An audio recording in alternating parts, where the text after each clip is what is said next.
Hi guys and welcome back to the channel Deepak Yadav Education. Welcome to the Daily Hindu News and Editorial Analysis of 26th of July 2023. तो guys आज है तारीख 26 जुलाई 2023 और है Wednesday. देखेंगे आज के द हिंदू कंप्लीट न्यूज़पेपर को एनालाइज करेंगे। बट लेक्चर में आगे बढ़ने से पहले अगर आप लोगों को इस लेक्चर का पीडीएफ चाहिए तो क्या करना है, सबसे पहले डाउनलोड करना है टेलीग्राम, देन उसके बाद जाके सर्च बॉक्स में टाइप करना Deepak Yadav education UPSC.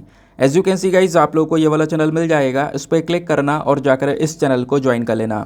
Join करने से फ़ायदा क्या होगा, यहाँ पर डेली बेसिस पर लेक्चर का पीडीएफ मिल जाता है, डेली करंट अफेयर के वीडियो का पीडीएफ मिल जाता है और डेली बेसिस पर बहुत सारे डिजिटल नोट्स मिल जाते हैं। नाउ बढ़ते हैं आगे बढ़ने से पहले हमेशा की तरह हम लोग अपने लेक्चर को एक मैप के क्वेश्चन के साथ स्टार्ट करेंगे। तो आज आप सभी लोगों को मैप में जाकर देखना है महादेई वाइल्ड लाइफ सेंचुरी को कहाँ पर है ये एग्जैक्टली लोकेटेड, इसको अच्छे से मैप में देखना है। देन उसके बाद आकर नीचे कमेंट सेक्शन में टाइप करना, जिससे कि आप लोग इसको लंबे समय तक याद रख पाओगे। साथ ही साथ एक क्वेश्चन सॉल्व करेंगे जो कि यूपीएससी प्रीवियस ईयर साल 2016 के प्रीलिम्स में पूछा गया था।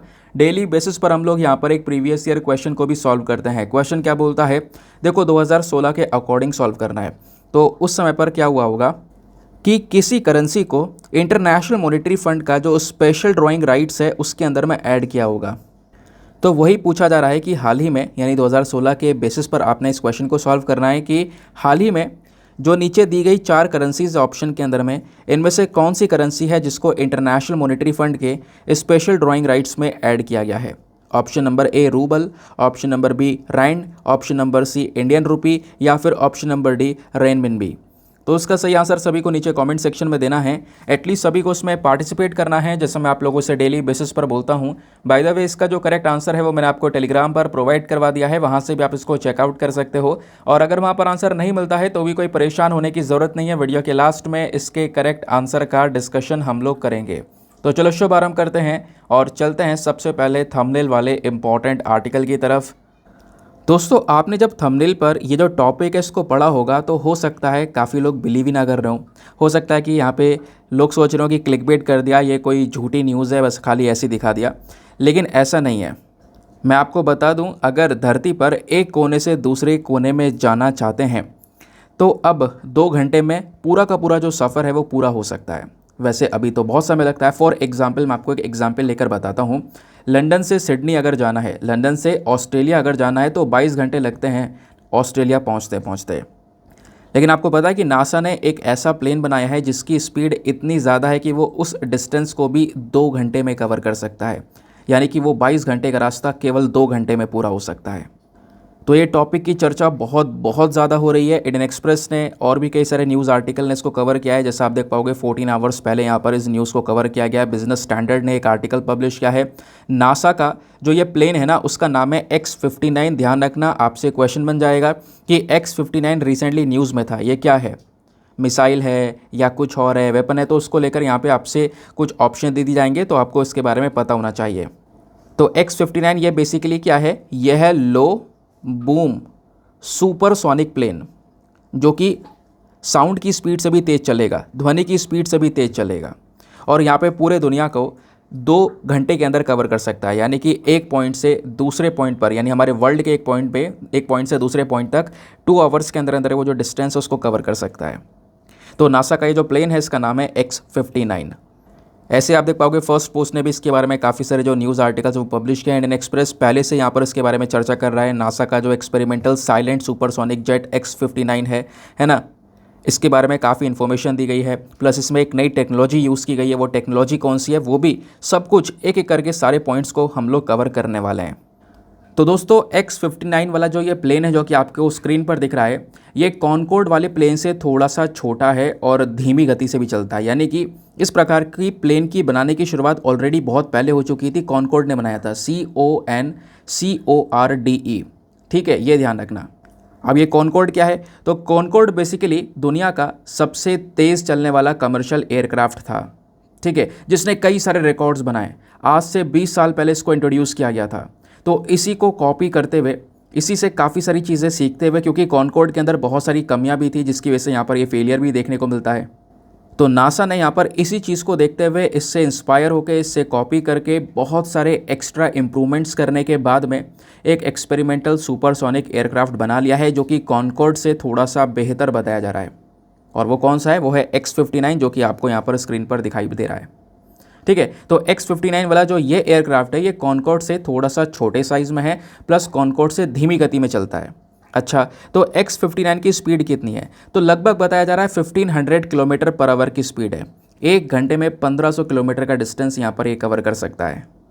प्लस एक लेटेस्ट रिसर्च की गई है, वो रिसर्च हुई है CAA के थ्रू, यानी ब्रिटिशर्स का जो सिविल एविएशन अथॉरिटी है ना, ब्रिटिश सिविल एविएशन अथॉरिटी, उसने रिसर्च करके बताया है और ये क्लेम किया है सीधा सीधा कि 2033 तक क्या होने वाला है कि लंदन से अगर आपको ऑस्ट्रेलिया जाना होगा तो उसके लिए 22 घंटे की आवश्यकता नहीं है, क्योंकि आज 22 घंटे लग रहे हैं, लेकिन आने वाले समय पर 22 घंटे की आवश्यकता नहीं होगी, केवल 2 घंटे में ये डिस्टेंस कवर हो सकेगा। इतनी स्पीड से यहाँ पर ये X-59 का प्लेन जो है वो चलेगा।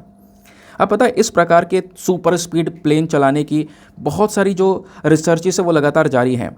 नासा ने तो खैर यहाँ पर इसका लेकर जो एक्सपेरिमेंटल टेस्ट है वो सामने लेकर आया है, इसकी टेस्टिंग शुरू कर दी है, लेकिन दुनिया भर में और भी रेस लगी हुई है। आपको पता होगा ये तीनों व्यक्तियों को आप कहीं ना कहीं जानते होंगे, पहले भी मैंने यहाँ पर इनके बारे में काफ़ी बार बताया है।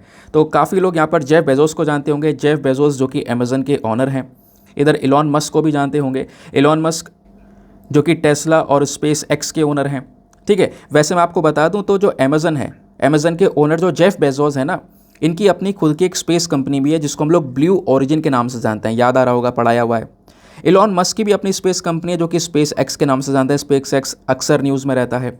और बीच में जो व्यक्ति हैं इनको काफ़ी कम लोग जानते होंगे, जानने का मतलब एज अ रिलेटिव नहीं, मतलब इनके बारे में कहीं ना कहीं पढ़ा होगा। तो इनका नाम है रिचर्ड ब्रेंसन। इनकी भी अपनी यहाँ पे कंपनी है वर्जिन गैलेक्टिक करके, यहाँ पर इनकी भी अपनी खुद की स्पेस कंपनी देखने को मिलेगी। तो इन तीनों की जो अपनी अपनी स्पेस कंपनी है वो प्राइवेट स्पेस कंपनीज़ हैं, और इन स्पेस कंपनीज़ का भी एक मेजर फोकस है, खासकर इसमें अभी इलॉन मस्क नहीं है, लेकिन जेफ बेजोस और रिचर्ड ब्रेंसन ने इसके ऊपर काम किया हुआ है। इनकी जो फ्लाइट्स हैं ना, इनके ऊपर ये पूरी तरह से टेस्टिंग कर रहे हैं, ये भी एक प्रोग्राम चला रहे हैं जहाँ पे ये अपनी एक ऐसी फ्लाइट बनाएंगे जिसकी स्पीड बहुत ज़्यादा होगी। पता है कितनी बताई जा रही है? जिसकी स्पीड बताई जा रही है 3500 miles per hour. Miles per hour को अगर हम लोग किलोमीटर पर आवर में कन्वर्ट करें तो 1 घंटे के अंदर 5632 किलोमीटर पर आवर की स्पीड से ये चलेगा।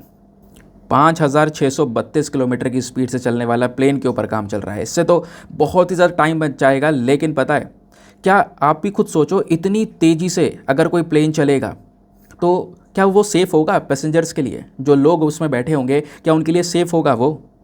इसके ऊपर कई सारे क्वेश्चन मार्क उठ जाते हैं। तो इसी वजह से यहाँ पर नासा के X-59 वाला जो प्लेन है ना, इन्होंने कोई जल्दबाजी नहीं की है, इस प्रकार से कोई ऐसी बड़ी स्पीड नहीं रखी है, क्योंकि यहाँ पर जो मेजर चीज़ है वो है जो पैसेंजर्स हैं उनकी सेफ्टी। क्योंकि जब उनकी सेफ्टी नहीं रहेगी, उनकी जान ही नहीं बचेगी, तो यहाँ पर क्या करोगे इस प्लेन का? ठीक है, तो इस वजह से जो X-59 की स्पीड रखी है वो 1500 किलोमीटर पर आवर के हिसाब से रखी गई है। और X-59 वाला जो ये प्लेन है ना, इसके अंदर में एक बहुत इंपॉर्टेंट टेक्नोलॉजी का यूज़ किया गया है दोस्तों, इसको नोट डाउन कर लेना, QST टेक्नोलॉजी। QST मतलब होता है क्वाइट सुपरसोनिक टेक्नोलॉजी। अब इसके बारे में सारी इन्फॉर्मेशन मैं आपको दूंगा, डोंट वरी, परेशान मत होना, लिखित में भी आपको प्रोवाइड करवा दूंगा। तो जो क्वाइट सुपरसोनिक टेक्नोलॉजी है ना, इसको डिज़ाइन किया गया है इस बेसिस पर कि ये साउंड को कम प्रोड्यूस करेगा। मतलब क्या है, जैसे मैंने बोला, जो कॉनकॉर्ड वाले जो पहले वाले प्लेन हुआ करते थे, जो 20 साल पहले लाए गए थे, उनकी स्पीड भी काफ़ी तेज़ हुआ करती थी, लेकिन स्पीड तेज़ होने के साथ साथ वो बहुत ही ज़्यादा खतरनाक साउंड किया करते थे। उनकी आवाज़ बूम की तरह बहुत तेज़ी से निकल कर आती थी। ठीक है, और वो जो साउंड जितनी, क्योंकि ऑब्वियस ही बात है, जो ये प्लेन है ये आवाज़ की जो ध्वनि की स्पीड है उससे भी ज़्यादा तेज़ चल रहा है, सॉरी साउंड की स्पीड जो है उससे भी ज़्यादा तेज़ चल रहा है, उससे भी ज़्यादा तेज़ चल रहा है, हवा को चीरते हुए जा रहा है, तो बहुत ही ज़्यादा खतरनाक साउंड ये प्रोड्यूस करता है। तो इसी साउंड को थोड़ा सा शांत बनाने के लिए, ज़्यादा ये नॉइसी ना हो, उसी को यहाँ पे शांत बनाने के लिए QST टेक्नोलॉजी का यूज़ किया गया है, क्वाइट सुपरसोनिक टेक्नोलॉजी का यूज़ किया गया है। इससे क्या होगा, इससे यहाँ पर इसकी जो साउंड है वो थोड़ी सी कंट्रोलेबल वे में रहेगी, किसी को कोई परेशानी नहीं होगी। प्लस ये जो X-59 का प्लेन है ये 55,000 फीट की ऊंचाई पर उड़ने वाला है। इसकी स्पीड, अगेन नोट डाउन करने वाली चीज़ है, इसकी स्पीड है माक 1.4, यानी साउंड की स्पीड से भी ज़्यादा। ठीक है, अब इसका बैकग्राउंड वैसे तो मैं आपको बता ही चुका हूँ ऑलरेडी, लेकिन जो ये QST टेक्नोलॉजी, इसके बारे में थोड़ा सा दोस्तों और जान लो। देखो, जो कॉनकॉर्ड वाला प्लेन था ना, कॉनकॉर्ड वाले प्लेन में सबसे बड़ी दिक्कत यही थी कि उसमें पैसा ज़्यादा लग रहा था, प्लस वो बहुत ही ज़्यादा नॉइसी था। अगर कहीं से निकल जाए और आसपास शीशा हो तो वो शीशा टूट जाए, इतनी खतरनाक यहाँ पर साउंड प्रोड्यूस होती है। लेकिन नासा ने आज के समय पर एक जो इस प्लेन के अंदर में कुछ ऐसे स्टेप्स उठाए, कुछ ऐसी टेक्नोलॉजी का यूज़ किया है जो कि इस नॉइसी पार्ट को टैकल करेगा। जो ये आवाज़ इतनी खतरनाक प्रोड्यूस हो रही है ना, उसको यहाँ पे थोड़ा सा कंट्रोल किया जाएगा। प्लस इस एयरक्राफ्ट के अंदर में हर एक फीचर्स के ऊपर काम किया जा रहा है। सबसे मेन इंपॉर्टेंट चीज़ क्या है, पैसेंजर्स की सेफ्टी के ऊपर यहाँ पे काम किया जा रहा है। तो टेस्टिंग रेडी की गई है। आने वाले कुछ सालों बाद जल्दी से जल्द यहाँ पर आप कह सकते हो इतनी ज़्यादा हाई स्पीड वाला जो प्लेन है वो हमारे सामने होगा, जो कि लोगों को दुनिया का जो चक्कर है वो 2 घंटे में लगवा सकता है।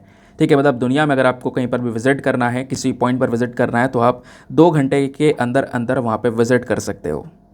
ऑब्वियस सी बात है, इसमें बहुत सारा पैसा लगने वाला है, ऑपरेशन कॉस्टली होगा। तो ऑब्वियस सी बात है, देखो एक चीज़ ये भी है कि ऑपरेशन कॉस्टली होने वाला है, बहुत पैसा लगेगा, लेकिन जब तक पैसा नहीं लगेगा तब तक नई चीज़ें निकल कर नहीं आएंगी। ठीक है ना दोस्तों, जितनी भी बातें मैंने अभी आपको बताई हैं, आपको कुछ नोट डाउन करना है, कुछ इंपॉर्टेंट चीज़ें अगर पूछी जाएंगी यहाँ से, तो वो सब कुछ मैंने लिखित में ही प्रोवाइड करवा दिया है। कुछ नोट डाउन करने की आवश्यकता नहीं है, केवल लेक्चर को सुनो। आपको कहीं पर कुछ भी लिखने की आवश्यकता नहीं है, सारे नोट्स आपको रेडीमेड यहाँ पे मिल जाते हैं। पीडीएफ से बस खाली डाउनलोड कर लेना है। कॉपी पेस्ट करना चाहते हो तो ये कॉपी पेस्ट भी हो जाएंगे, कहीं पर भी स्टोर कर सकते हो अगर आप डिजिटल नोट्स बना रहे हो। डिजिटल नोट्स बनाने का यही फ़ायदा है, झट से काम हो जाता है। हाथ से लिखने बैठोगे तो बहुत ही ज़्यादा समय आपको लग जाएगा।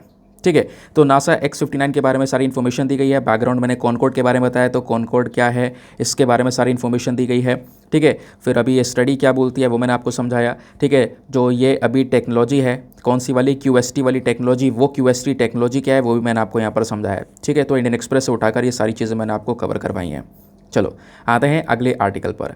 फ्रंट पेज पर आपको ये आर्टिकल देखने को मिलेगा, इसको हम GS पेपर नंबर 2 पॉलिटी के साथ में लिंक कर पाएंगे, क्योंकि वैसे तो ये जो टॉपिक है ये हमारे एग्ज़ाम के लिए इंपॉर्टेंट नहीं है, लेकिन इसमें कुछ ऐसे पॉइंट्स हैं जो हमारे पॉलिटी के सब्जेक्ट से मैच होते हैं, इवन हमारे सिलेबस का हिस्सा है वो, इस वजह से हम यहाँ पर इसको पढ़ेंगे।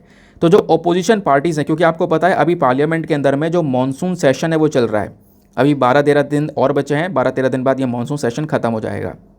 तो जो इतनी भी ओपोजिशन पार्टीज़ हैं, बीजेपी के अलावा जितनी भी ओपोजिशन पार्टीज़ हैं, वो साथ में मिलकर प्लानिंग कर रही हैं कि मोदी गवर्नमेंट के खिलाफ में नो ट्रस्ट यानी कि नो कॉन्फिडेंस मोशन को पास किया जाए।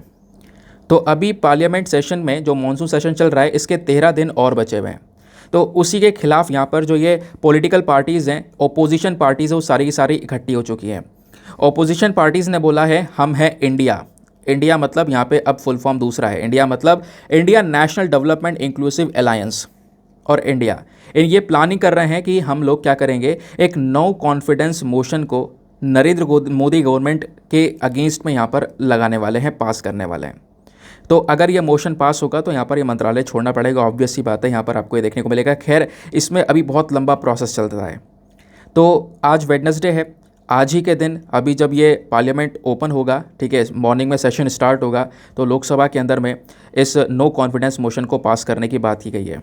ठीक है, क्योंकि अभी 13 दिन बचे हैं सेशन को ख़त्म होने के लिए, और जैसे ये नो कॉन्फिडेंस मोशन पास होगा ना, तो जो हमारे लोकसभा के स्पीकर होते हैं, लोकसभा के स्पीकर के पास में 10 दिन होंगे कि वो यहाँ पर इस नो कॉन्फिडेंस मोशन को एडमिट कर सके।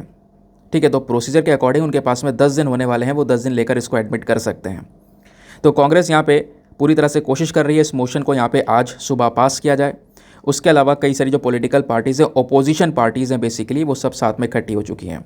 ठीक है, तो 26 ओपोजिशन पार्टीज़ के जो लीडर्स हैं, उन्होंने पूरा का पूरा जो ब्लॉक है, ये सब यहाँ पर मिलकर आज के समय पर मीटिंग कर जो है इस प्रकार से ये जो नो ट्रस्ट मोशन है या नो कॉन्फिडेंस मोशन है ये पास करने वाले हैं।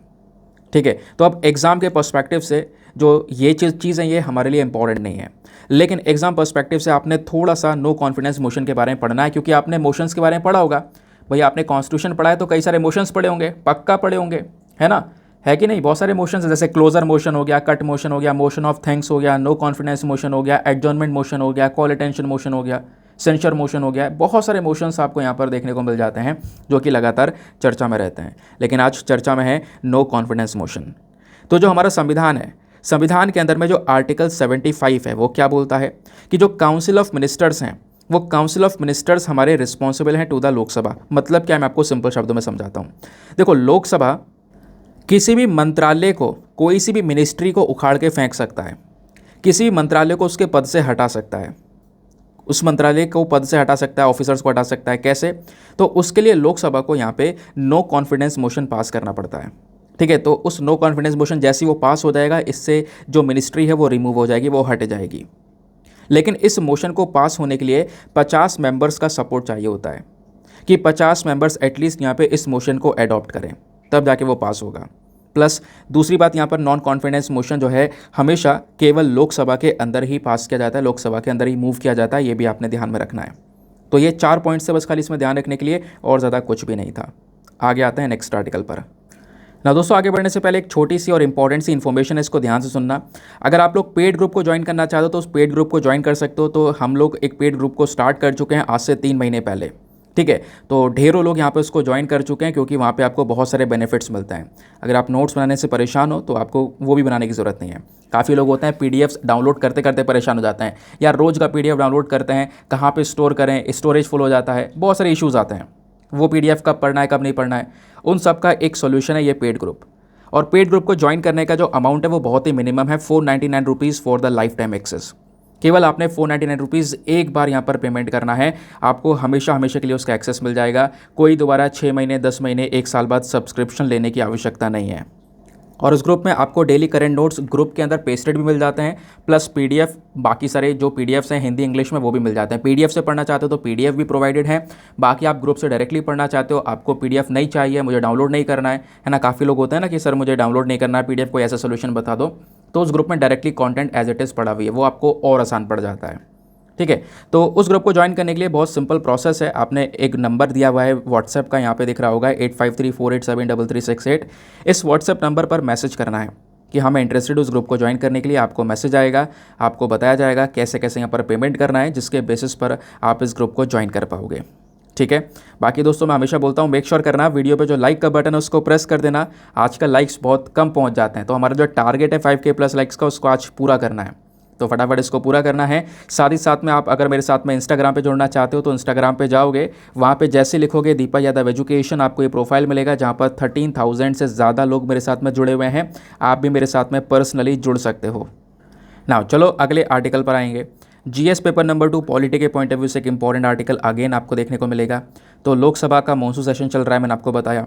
तो लोकसभा ने एक बहुत ही ज़्यादा विवादित बिल जो है बायोलॉजिकल डाइवर्सिटी बिल, इसको पास कर दिया लोकसभा में। वैसे आज के समय पर काफ़ी ज़्यादा इश्यूज़ चल रहे हैं, आपको पता होगा मणिपुर का इशू उठाया जा रहा है, काफ़ी यहाँ पर जो है हल्ला वल्ला चल रहा है, आपने वीडियोज़ वगैरह देखे होंगे। तो इसी दौरान एक बिल पास किया गया बायोलॉजिकल डाइवर्सिटी बिल।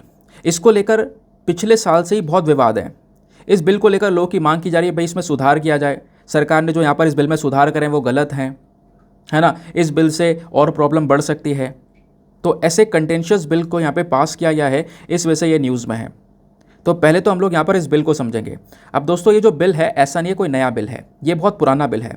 कब का है? Biological diversity amendment bill 2021।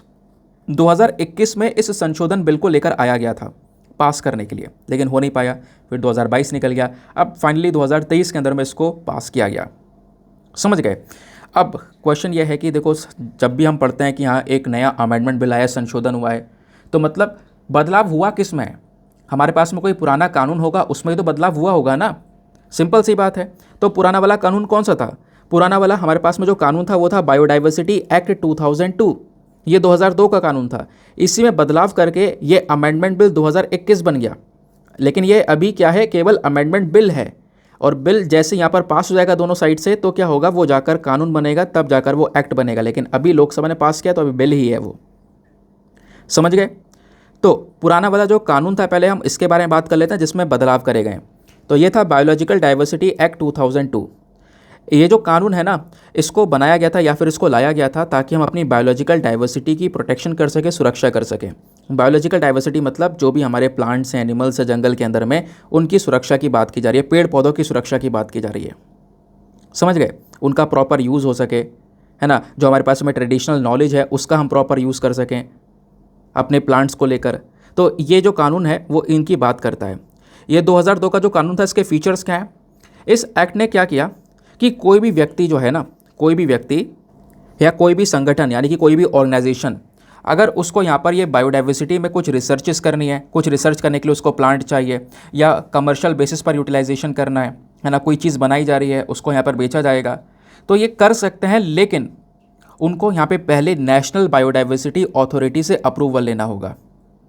तो जैसी जो ये नेशनल बायोडाइवर्सिटी अथॉरिटी उनको अप्रूवल देगी कि ठीक है आप जाकर रिसर्च कर सकते हो उस प्लांट को लेकर या उसके ऊपर, तब जाके यहाँ पे वो पर्सन या ऑर्गेनाइजेशन जो है वो काम कर सकता था। समझ गए, ये भी यहाँ पर इसमें बताया गया है। फिर 2002 के कानून के अंदर में 3 टियर स्ट्रक्चर बनाया गया है, मतलब 3 अलग अलग बॉडीज़ बनाई गई हैं जो कि हमारे इस बायोडाइवर्सिटी को, इन प्लांट्स को, इन पेड़ पौधों और जानवरों की स्पीशीज़ की प्रोटेक्शन की बात करते हैं। तो वो 3 बॉडीज़ कौन कौन सी थी? एक तो बनाई गई नेशनल बायोडाइवर्सिटी अथॉरिटी, दूसरी बनाई गई स्टेट बायोडाइवर्सिटी बोर्ड, तीसरा बनाया गया बायोडाइवर्सिटी मैनेजमेंट कमेटी, ये लोकल लेवल की बॉडी है।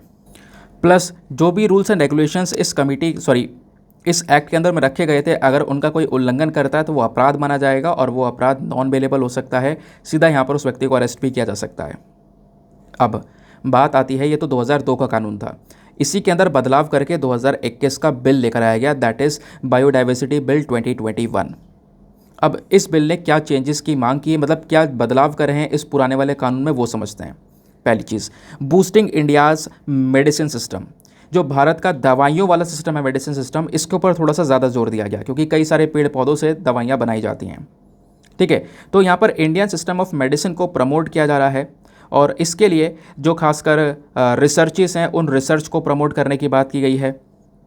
यानी जो भी हमारे बायोलॉजिकल रिसोर्सेज हैं, जो भी हमारे प्लांट्स हैं, एनिमल्स की स्पीशीज़ इंडिया में अवेलेबल हैं, आप उसके ऊपर रिसर्च कर सकते हो, है ना। रिसर्च करने के बाद में उनकी ट्रैकिंग कर सकते हो, देन उसके बाद में उसके ऊपर पेटेंट एप्लीकेशन कर सकते हो, पेटेंट जारी किया जा सकता है, उसको यहाँ पे कोई दूसरा नहीं उगाएगा।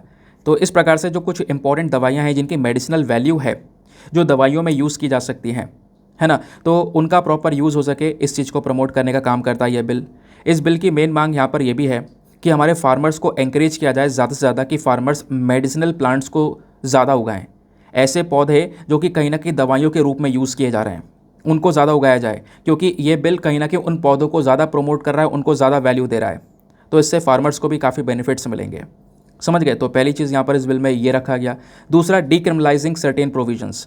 पहला जो हमारा 2002 वाला जो कानून था ना, उसने कुछ चीज़ों को क्रिमिनलाइज कर रखा था, मैक्सिमम चीज़ें क्रिमिनलाइज थी, यानी आप ये कर दोगे, इस कानून के खिलाफ जाओगे तो ये आप क्राइम कर रहे हो, अपराध करो, आपको जेल में डाल दिया जाएगा। लेकिन अभी जो ये बदलाव करा गया है उस वाले कानून में, अमेंडमेंट लाया गया है, इस बिल के अंदर में कुछ ऐसे प्रोविजंस हैं जहाँ पर जो अपराध था उसको अपराध नहीं माना गया, उसको यहाँ पे डीक्रिमिनलाइज कर दिया है। ठीक है, आप ऐसा कह सकते हो। तो यहाँ पे बोला जा रहा है जो भी चेंजेस इस बिल के अंदर में लेकर आए हैं वो नागोया प्रोटोकॉल के तहत लेकर आए गए हैं। अब नागोया प्रोटोकॉल आपको पता होगा, भारत ने यहाँ पर अप्रूवल कर रखा है, भारत ने इस प्रोटोकॉल को साइन कर रखा है। ये प्रोटोकॉल किस चीज़ की बात करता है? ये प्रोटोकॉल बात करता है कि जितने भी रिसोर्सेज हैं हमारे पास में, उसका एक्सेस सही तरीके से कह सकते हो उसके बेनिफिट जो हैं सभी लोगों में शेयर किए जाएँ जब उसका हम यूज़ करेंगे। तो इस प्रकार के प्रोटोकॉल को इंडिया ने यहाँ पर साइन कर रखा है। फिर बात आती है यहाँ पर तीसरे पॉइंट की, वो है अलाउइंग फॉरेन इन्वेस्टमेंट। ये जो अभी चेंज कराया गया है इस बिल के अंदर में, तो 2021 के बिल में यहाँ पर जो फॉरेन इन्वेस्टमेंट है इसको भी पूरी तरह से बायोडाइवर्सिटी के सेक्टर में लाने की कोशिश की जा रही है। तो बाहर से ढेर सारा निवेश यहाँ पे जो ये इन्वेस्टमेंट है उसको अट्रैक्ट किया जा रहा है। ठीक है, लेकिन जो ये इन्वेस्टमेंट आएगा वो इंडियन कंपनीज़ के थ्रू किया जाएगा, ये भी आपने ध्यान में रखना है। वो इंडियन कंपनीज़ जो कि ऑलरेडी इस बायोडाइवर्सिटी रिसर्च में इन्वॉल्व हैं, प्लांट्स को लेकर, एनिमल्स की स्पीशीज़ को लेकर रिसर्च कर रही हैं, तो उन्हीं के माध्यम से कह सकते हो ये इन्वेस्टमेंट आता हुआ नज़र आएगा।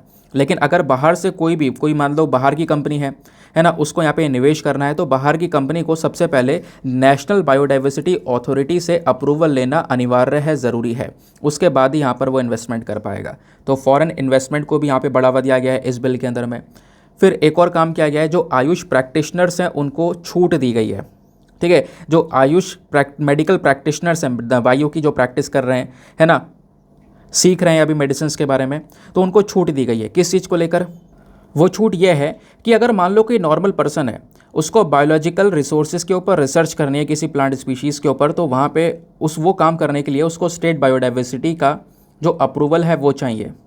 यानी कि वो व्यक्ति पहले इसको सूचना देगा, स्टेट बायोडाइवर्सिटी बोर्ड को बताएगा कि हाँ मैं ये रिसर्च करने वाला हूँ, एक पूर्व सूचना देने के बाद में यहाँ पे अपना काम करेगा। लेकिन आयुष प्रैक्टिशनर को यहाँ पर छूट दी गई है कि उनको स्टेट बायोडाइवर्सिटी बोर्ड को कोई भी सूचना देने की आवश्यकता भी नहीं है, वो सीधा यहाँ पर बायोलॉजिकल रिसोर्सेज के ऊपर रिसर्च कर सकते हैं, सीधा जाके यहाँ पर वो अपने प्लांट्स के ऊपर रिसर्च कर सकते हैं। तो ये यहाँ पर उनको छूट दी गई। तो ये थे यहाँ पे अमेंडमेंट। अब क्या हुआ, इस अमेंडमेंट के खिलाफ काफ़ी सारी चिंताएं व्यक्त की गई हैं, कंसर्न्स यहाँ पर दिखाए गए हैं कि कहीं ना कहीं ये जो अमेंडमेंट है ये प्रॉब्लम्स क्रिएट कर सकता है। जैसे सबसे पहली चीज़, इस अमेंडमेंट में मेन फोकस क्या किया जा रहा है, ज़्यादा से ज़्यादा व्यापार के ऊपर फोकस किया जा रहा है, जबकि फोकस होना चाहिए था बायोडाइवर्सिटी के प्रोटेक्शन के ऊपर, हमारे प्लांट्स और एनिमल स्पीशीज़ की सुरक्षा के ऊपर। लेकिन यहाँ पर सुरक्षा से ज़्यादा व्यापार के ऊपर मेजर फोकस किया जा रहा है। कंपनीज़ को अप्रूवल दिए जा रहे हैं, बायोलॉजिकल रिसर्च को और ज़्यादा प्रमोट किया जा रहा है, इसके कमर्शियल ट्रेड को प्रमोट किया जा रहा है, पेटेंट्स वगैरह लेकर आए जा रहे हैं। तो ये बिल इन चीज़ों को ज़्यादा प्रमोट कर रहा है, ना कि इनके प्रोडक्शन की बात कर रहा है, ये लोगों का कहना है। दूसरा यहाँ पे जो लोगों का कहना है कि आयुष प्रैक्टिशनर को जो ये छूट दी गई है कि उन्हें स्टेट बायोडाइवर्सिटी बोर्ड्स होते हैं ना, उनको वो बिना कोई सूचना दिए अपना काम कर सकते हैं, रिसर्च कर सकते हैं, तो ये भी गलत है। इससे बायोपायरेसी हो सकती है। बायोपायरेसी मतलब इससे कहीं ना कहीं जो हमारे कह सकते हो कि बायोकेमिकल मटेरियल्स हैं उनको बर्बाद किया जा सकता है, उनको एक्सप्लॉइट किया जा सकता है। फिर तीसरी जो प्रॉब्लम दिखाई जा रही है कि लोकल कम्युनिटीज़ को साइडलाइन कर दिया गया है। भैया उस लोकल एरिया में रहने वाली कम्युनिटी भी है, उसको भी आपने इस बिल में कुछ ना कुछ दर्जा देना था, उसको इंक्लूड करना था, उनका भी एक महत्व है। लेकिन कहीं ना कहीं लोकल कम्युनिटीज़ को कोई भी यहाँ पर काम नहीं दिया गया इस बिल के अंदर में। ये जो प्रोविज़न है ये बड़ी बड़ी कंपनीज़ को अलाउ कर रहा है कि बड़ी बड़ी कंपनीज़ को कोई भी अप्रूवल नहीं चाहिए, कोई भी अप्रूवल उनको लेने की ज़रूरत नहीं है, सीधा वो काम कर सकते हैं, सीधा वो रिसर्च कर सकते हैं, दवाइयाँ बना सकते हैं। अब यहाँ पर ये सारे अप्रूवल यहाँ पर मिल रहे हैं उनको, ठीक है। लेकिन कहीं ना कहीं यहाँ पर ये जो बिल है ये लोकल कम्युनिटीज़ के साथ में सारे बेनिफिट्स को शेयर करने को लेकर भी जो प्रोसेस है वो लेकर आ सकता था, लेकिन लोकल कम्युनिटीज़ का यहाँ पर कोई भी काम नहीं रखा गया है, ठीक है। तो बायोलॉजिकल डाइवर्सिटी अमेंडमेंट बिल 2021 क्या है मैंने आपको बता दिया। इसकी मांग क्या है आयुष मेडिकल प्रैक्टिशनर्स को लेकर, वो हमने समझा। दूसरी चीज़ यहाँ पे बोला जा रहा है कि इसका मेन मकसद क्या है कि जो इन्वेस्टमेंट वगैरह है वो ज़्यादा बढ़ाना बायोडाइवर्सिटी सेक्टर में, वो हमने समझा। फिर उसके बाद बायोपायरेसी हो सकती है, ये मैंने आपको बताया कि आयुष प्रैक्टिशनर्स को काफ़ी ज़्यादा छूट मिल रही है, इंडस्ट्री को ज़्यादा फेवर कर रहा है ये बिल। और इस बिल के अंदर में जो लोकल कम्युनिटीज़ हैं इनको क्या क्या बेनिफिट शेयर किए जाएंगे इसको लेकर ज़्यादा कोई क्लैरिटी है नहीं। तो ये यहाँ पर कुछ दिक्कतें देखने को मिल रही हैं। तो ये कुछ प्रॉब्लम्स के साथ में भी ये जो बिल है पास हो चुका है, इस वजह से ये न्यूज़ में है। तो बिल तो आपने पढ़ा, लेकिन आर्टिकल पढ़ा, ये न्यूज़ ज़्यादा काम की नहीं है, लेकिन न्यूज़ के अंदर का जो ये सेक्शन है, जो ये इंपॉर्टेंट नोट्स हैं, ये डायरेक्टली आपसे पूछे जाएंगे। यही सारी चीज़ आपको पेड ग्रुप में प्रोवाइड करवाई जाती हैं। समझ गए? चलो आगे आते हैं। नाउ नेक्स्ट पेज नंबर 12 पर दो इंपॉर्टेंट आर्टिकल आपको यहाँ पर देखने को मिलेंगे। सबसे पहला आर्टिकल ये वाला है, अगेन इसको भी GS paper number 2 government policies and intervention के पॉइंट ऑफ व्यू से लिंक किया जाएगा। क्या बात की जा रही है, तो 5 करोड़ जो नाम है एमजी नरेगा लिस्ट के अंदर में, Mahatma Gandhi national rural employment guarantee scheme, ये जो स्कीम है इसका मेन मकसद है लोगों को जो अनस्किल्ड पर्सन है, जिनके पास में कोई स्किल नहीं है, तो उनको यहाँ पे नौकरी देना, उनको यहाँ पे मजदूरी का काम देना और उस मजदूरी से उनको उनकी जो कमाई है वो प्रोवाइड करवाना। तो ये एमजी नरेगा की जो लिस्ट है इसके अंदर कई सारे मजदूर काम कर रहे हैं आज के समय पर इस गवर्नमेंट स्कीम के अंडर में। तो अभी क्या हुआ, इस लिस्ट में से 5 करोड़ लोगों के जो नाम है वो 2022-23 में निकाल दिए गए हैं बाहर। अब उनको एमजी नरेगा के बेनिफिट्स नहीं मिलेंगे, ऐसा यहाँ पर मिनिस्टर बोलते हैं। अब क्वेश्चन यहाँ पर यह है कि ऑपोजिशन पार्टीज़ के साइड से भी क्वेश्चन उठाया गया कि इतने सारे नाम, 247% से बढ़ोतरी देखने को मिली है नाम को डिलीट करने के प्रोसेस में। तो कहीं ना कहीं यहाँ पर इससे लोग जो है और अब बेरोज़गार हो रहे हैं, तो कहीं ना कहीं जो प्रॉब्लम है ये काफ़ी ज़्यादा बड़ी हो चुकी है। नाउ मिनिस्ट्री ने बोला है कि जो ये डिलीशंस हैं, जो ये डिलीट करे गए नाम, ये रेगुलर प्रोसेस है, ये हमेशा किया गया है अलग अलग स्टेट्स के माध्यम से, और ये करना ज़रूरी भी है। अब ज़रूरी क्यों है, तो मिनिस्ट्री ने इसके बारे में क्लैरिफाई किया है। इन्होंने यहाँ पर यह बोला है कि जो ये डिलीशंस, ये जो नाम डिलीट करे गए हैं, ये रेगुलर एक्सरसाइज है जो स्टेट गवर्नमेंट कंडक्ट कर रही है, लेकिन इसके पीछे के मेन कारण हैं, रीजंस हैं। Number 1 reason, fake job card. कई सारे ऐसे लोग हैं जिनके पास जो ये जॉब कार्ड दिया गया है ना, वो फेक है, नकली बनवा रखा है उन्होंने। डुप्लीकेट जॉब कार्ड आपको उनके पास में देखने को मिलेगा। एक रीज़न यह है कि बस खाली जॉब कार्ड डुप्लीकेट नकली बनवा लिया है और काम करना वो चाहते नहीं है, काम करने की उनमें क्षमता नहीं है, ठीक है। तो अगेन उनको भी यहाँ पर उनका जो नाम है वो निकाल दिया गया है। प्लस कई सारे ऐसे लोग जो एक्सपायर हो चुके हैं उनका नाम निकाल दिया गया है। कई सारी जो फैमिली है वो शिफ्ट हो चुकी है, जो फैमिली शिफ्ट हो चुकी है उनका नाम हटाया गया है। कुछ यहाँ पर पर्सन एक नई फैमिली में शिफ्ट हो चुके हैं, ठीक है, उनका नाम हटा दिया गया है, ये मैंने आपको बताया। कोई फैमिली यहाँ पे ग्राम पंचायत से परमानेंटली शिफ्ट हो चुकी है, उसको यहाँ पे उसका जो नाम है वो हटा दिया गया है, ये यहाँ पर बोला जा रहा है। अब उसके बाद डेटा ये बोलता है कि जो भी हमारे 34 स्टेट्स और यूनियन टेरिटरीज़ हैं, स्टेट्स एंड यूनियन टेरिटरीज़ मतलब इन 34 में हमारे राज्य और यूनियन टेरिटरीज सबको इंक्लूड किया जा रहा है। तो इन 34 यूनियन टेरिटरीज़ और स्टेट्स के अंदर अगर आप देखोगे तो सबसे ज़्यादा जो नाम डिलीट करे गए हैं वो वेस्ट बंगाल के अंदर करे गए हैं। वेस्ट बंगाल में सबसे ज़्यादा बड़ा हाइक देखा है यहाँ पे इस डिलीशन के प्रोसेस में। वेस्ट बंगाल के बाद में आपको देखने को मिल जाएगा तेलंगाना, देन उसके बाद में आता है आंध्र प्रदेश, देन उत्तर प्रदेश, देन उसके बाद में उत्तराखंड। यहाँ सभी जगह पर कई सारे लोगों के नाम जो है इस स्कीम से, इस लिस्ट से बाहर निकाल दिए गए हैं। और इवन यहाँ पे बोला जा रहा है कि केवल साल 2023 को देखें, इसी साल को देखें तो अभी हमारे इस साल के लगभग 7 महीने पूरे हो रहे हैं, है ना। तो केवल इस साल में 23 जून तक 61 लाख लोगों के जो वर्कर्स, 61 लाख जो रजिस्टर्ड वर्कर्स थे, उनके जो नाम है वो उस लिस्ट से डिलीट करे गए हैं। रीजंस क्या क्या हैं वो मैंने आपको अभी रीजंस थोड़ी देर पहले बताए। ये तो हो गया हमारा न्यूज़, लेकिन क्या एग्जामिनेशन में यहाँ से क्वेश्चन बन सकता है? No chance. क्वेश्चन कहाँ से बनेगा? MG NREGA, Mahatma Gandhi national rural employment guarantee act. यह जो स्कीम है ये क्या है, इसके बारे में आपने पता होना चाहिए। सिलेबस में डायरेक्टली आपके मेंशन्ड है, तो आपने पढ़कर ही जाना है। तो स्कीम क्या है थोड़ा सा समझते हैं। देखो 2005 में यहाँ पर इसको पास किया गया था, इस पूरे एक्ट को, जो Mahatma Gandhi national rural employment guarantee act है ना, ये पहले स्टार्टिंग में नेशनल रूरल एम्प्लॉयमेंट गारंटी के नाम से जाना जाया करता था। बस इसका नाम आगे महात्मा गांधी नहीं था, केवल national rural employment guarantee act बोलते थे। तो 2005 में इसको पास किया गया था, ताकि क्या इंडिया के अंदर में लोगों को हम लोग थोड़ा जॉब दे सकें, रोज़गार को बढ़ावा दे सकें। तो ये जो स्कीम है, ये स्कीम कहीं ना कहीं यहाँ पर लोगों को, जो अनस्किल्ड लेबर्स हैं, जिनके पास में कोई स्किल नहीं है, उनको यहाँ पे मजदूरी करवा के उनको जो उनकी मजदूरी होती है, जो वेजेस होती हैं, वो यहाँ पे प्रोवाइड करवाती हैं। तो ये जो स्कीम है मिनिस्ट्री ऑफ रूरल डेवलपमेंट के अंदर में काम कर रही है, फंक्शन कर रही है। तो भारत के अंदर खासकर रूरल एरियाज़ में जो भी हमारे हाउस होल्ड हैं, जो भी घर हैं, वहाँ पे उस घर के अंदर में जो हर एक एडल्ट मेंबर है, 18+ है, उसके पास में जॉब कार्ड है, तो वो एलिजिबल है इस पर्टिकुलर स्कीम के अंडर में जॉब करने के लिए।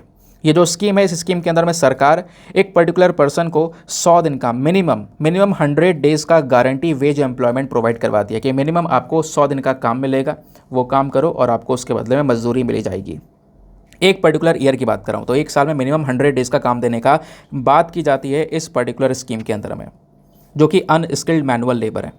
प्लस ये जो स्कीम है ये पूरे भारत के सभी डिस्ट्रिक्ट्स को कवर करती है, ठीक है। स्पेशली ऐसे एरिया को छोड़कर जो 100% अर्बन पॉपुलेशन वाले हैं, यानी कुछ ऐसे एरिया जो कि पूरी तरह से शहर हैं, 100% अर्बन पॉपुलेशन है, शहरीकरण हो चुका है वहाँ पर, उस एरिया को छोड़कर बाकी सभी डिस्ट्रिक्ट्स को यहाँ पर ये कवर कर रही होती है।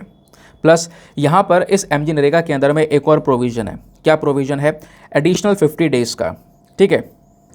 एडिशनल 50 डेज़ का यहाँ पे अनस्किल्ड वेज एम्प्लॉयमेंट दिया जा सकता है। कहीं पर सूखा है, नेचुरल कैलेमिटी पड़ी है, या कुछ एरियाज़ को लेकर कुछ एडिशनल काम भी दिया जा सकता है। मैंने आपको बताया था मिनिमम, जैसे मैंने बोला था, कम से कम 100 दिन का काम मिलता है, उसको बढ़ाकर काम अगर बढ़ जाता है तो थोड़ा बढ़ा के दिन भी यहाँ पे वो काम दे सकते हैं लोगों को।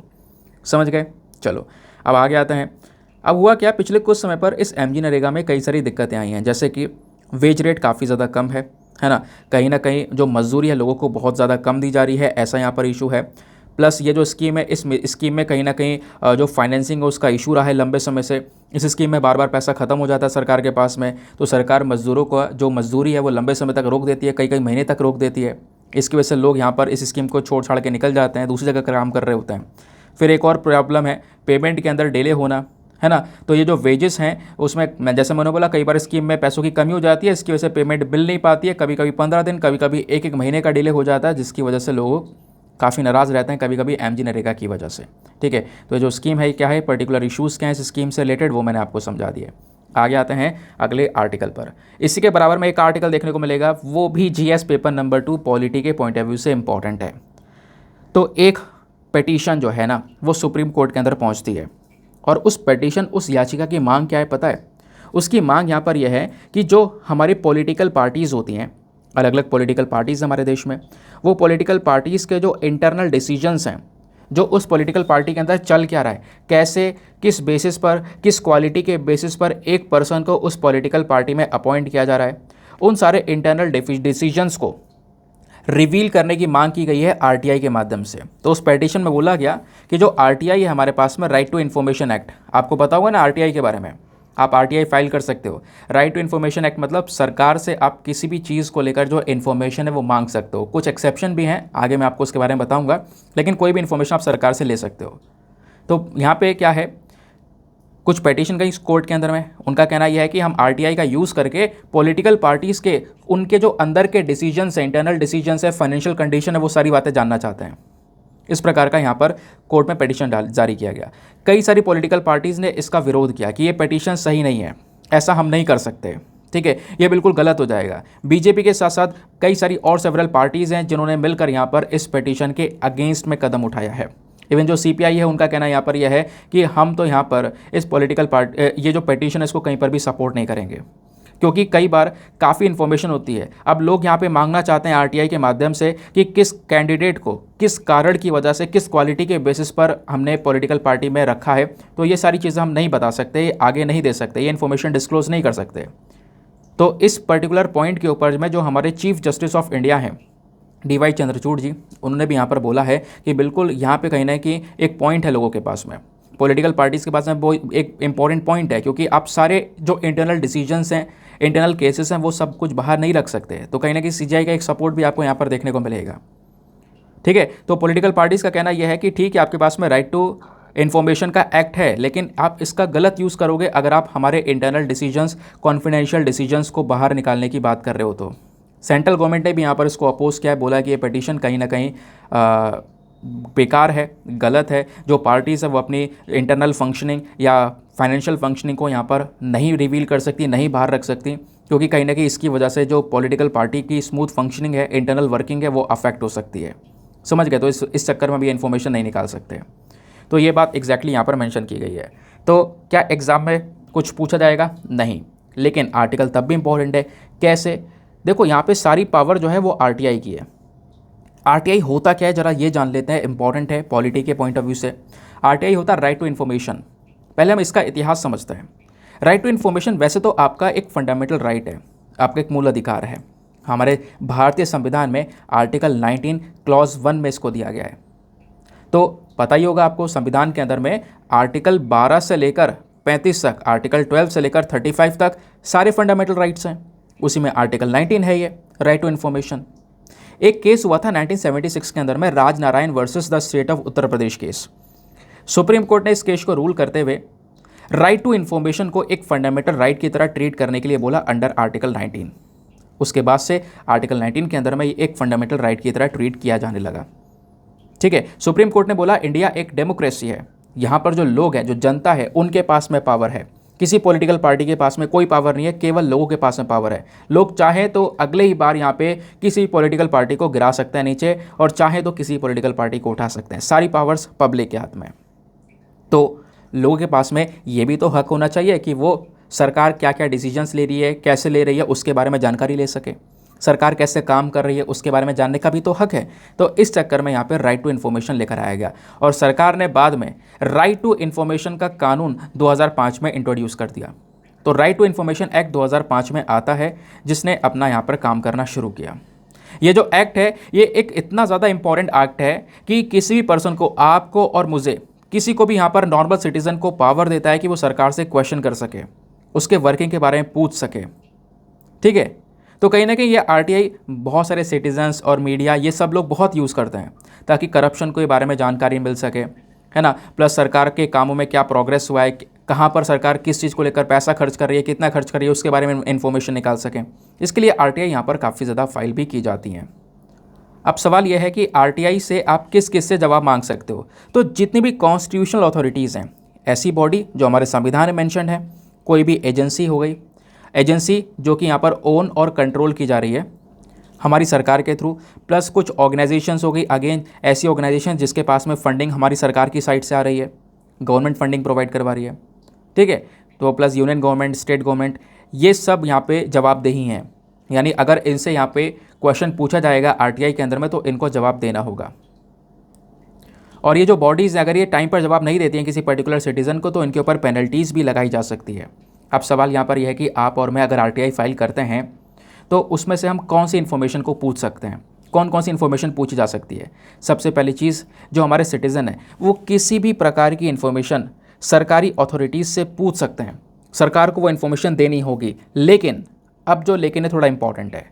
लेकिन क्या है, कुछ इन्फॉर्मेशन ऐसी है जो आप नहीं पूछ सकते। जैसे ऐसी इन्फॉर्मेशन, कुछ ऐसी इन्फॉर्मेशन जो कि कहीं ना कहीं हमारे जो रिलेशन है हमारे देश के साथ में, या फिर हमारे देश की सॉवरेनिटी के खिलाफ जा रहा है, हमारे देश की इंटीग्रिटी के खिलाफ है, हमारे देश की इंटीग्रिटी को अफेक्ट कर सकता है, हमारे देश के अंदर इंटरनल सिक्योरिटी को अफेक्ट कर सकता है, हमारे जो रिलेशन है दूसरे देशों के साथ में उसको अफेक्ट कर सकता है। तो इस प्रकार के जो यहाँ पर जो क्वेश्चन है आप नहीं पूछ सकते आरटीआई के अंदर में। तो आरटीआई का मेन ऑब्जेक्टिव क्या है? आरटीआई का मेन ऑब्जेक्टिव यही है कि भाई सिटीजन्स को पावर देना कि वो सरकार से क्वेश्चन पूछे, प्लस यहाँ पर इससे कहीं ना कहीं जो गवर्नमेंट की वर्किंग है उसके बारे में सारी इन्फॉर्मेशन लोगों को मिलती रहती है, जो करप्शंस वगैरह इसके बारे में इन्फॉर्मेशन लोगों के पास में बाहर आती रहती है, और एक ट्रांसपेरेंसी भी मेंटेन रहती है। हालांकि कई सारी आरटीआई मतलब बहुत सारी आरटीआई ऐसा जिसका प्रॉपर टाइम पर जवाब मिलता भी नहीं है, लेकिन ये मैंने आपको बताया एग्जैक्टली आरटीआई है क्या। अगले टॉपिक पर आते हैं। नेक्स्ट जो हमारा आर्टिकल है वो आपको इसी पेज पर, सिमिलर पेज पर नीचे की साइड में दिखाई पड़ रहा होगा।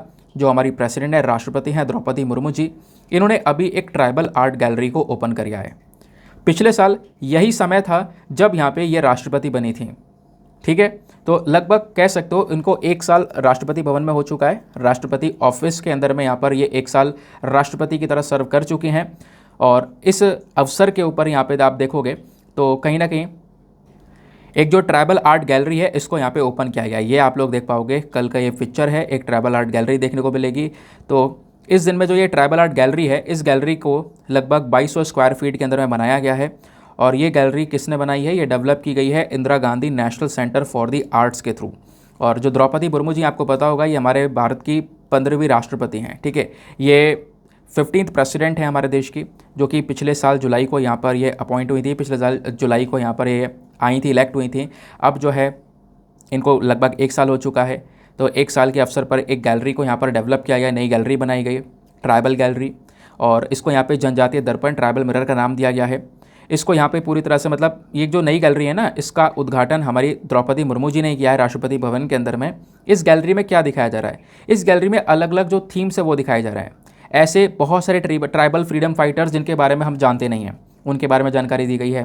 ट्रेडिशनल नेचुरल रिसोर्सेज मैनेजमेंट, उसके बाद ट्रेडिशनल जो ट्राइबल आर्ट है, डोकरा आर्ट हो गई, म्यूजिकल इंस्ट्रूमेंट्स हो गए, है ना, अलग अलग स्क्रिप्ट्स हो गई, तो उनको यहाँ पे दर्शाया गया है। प्लस कई सारे जो यहाँ पे एग्रीकल्चरल और हाउस होल्ड चीज़ें हैं, बैम्बू है, बास्केट है, टेक्सटाइल है, पेंटिंग जैसे कि वर्ली पेंटिंग हो गई, गोंडी पेंटिंग हो गई, मड आर्ट हो गई, ये सब हमारे ट्राइबल आर्ट वर्क्स हैं। तो इन सबको यहाँ पर इस गैलरी के अंदर में शोकेस किया गया है। समझ गए? तो यहाँ पर कुछ स्पेशल चीज़ नहीं है, बट यहाँ पर कुछ इंपॉर्टेंट चीज़ें जो कि मैंने आपको यहाँ पे समझाई हैं। बाकी अगर आप लोग हमारे देश में ट्राइब्स की स्थिति के बारे में जानते हो कि ट्राइबल कम्युनिटी कहाँ पर स्टैंड करती है, क्या सपोर्ट सरकार की साइड से उनको मिल रहा है, क्या प्रॉब्लम वो फेस कर रही है, तो वो टॉपिक को आज के मॉर्निंग वाले वीडियो में मैंने कवर किया है, तो आप वहाँ से जाके कवर कर सकते हो। आज का जो मॉर्निंग का इंडियन एक्सप्रेस वाला वीडियो अपलोड हुआ है ना 5 बजे, तो उसमें जो दूसरा आर्टिकल कवर किया है वो मैंने ट्राइब्स को लेकर कवर किया। आप जाके उसको एक बार पढ़ लेना, आपको ज़रूर से हेल्प करेगा। बहुत सारे एक्ट्स, कॉन्स्टिट्यूशनल आर्टिकल्स, वो सब मैंने डिस्कस किए हैं। आगे आते हैं, नाउ आते हैं बिजनेस पेज पर, देखेंगे इकॉनमी के पॉइंट ऑफ व्यू से इंपॉर्टेंट आर्टिकल को। तो 2-3 इंपॉर्टेंट आर्टिकल आपको देखने को मिलेंगे। नंबर 1, IMF के बारे में बात की गई है। इन दोनों आर्टिकल को कंबाइन करके हम थोड़ा सा समझेंगे। ज़्यादा कुछ खास या इंपॉर्टेंट बात नहीं है दोस्तों, लेकिन क्या है वो मैं आपको बताऊंगा ज़रूर।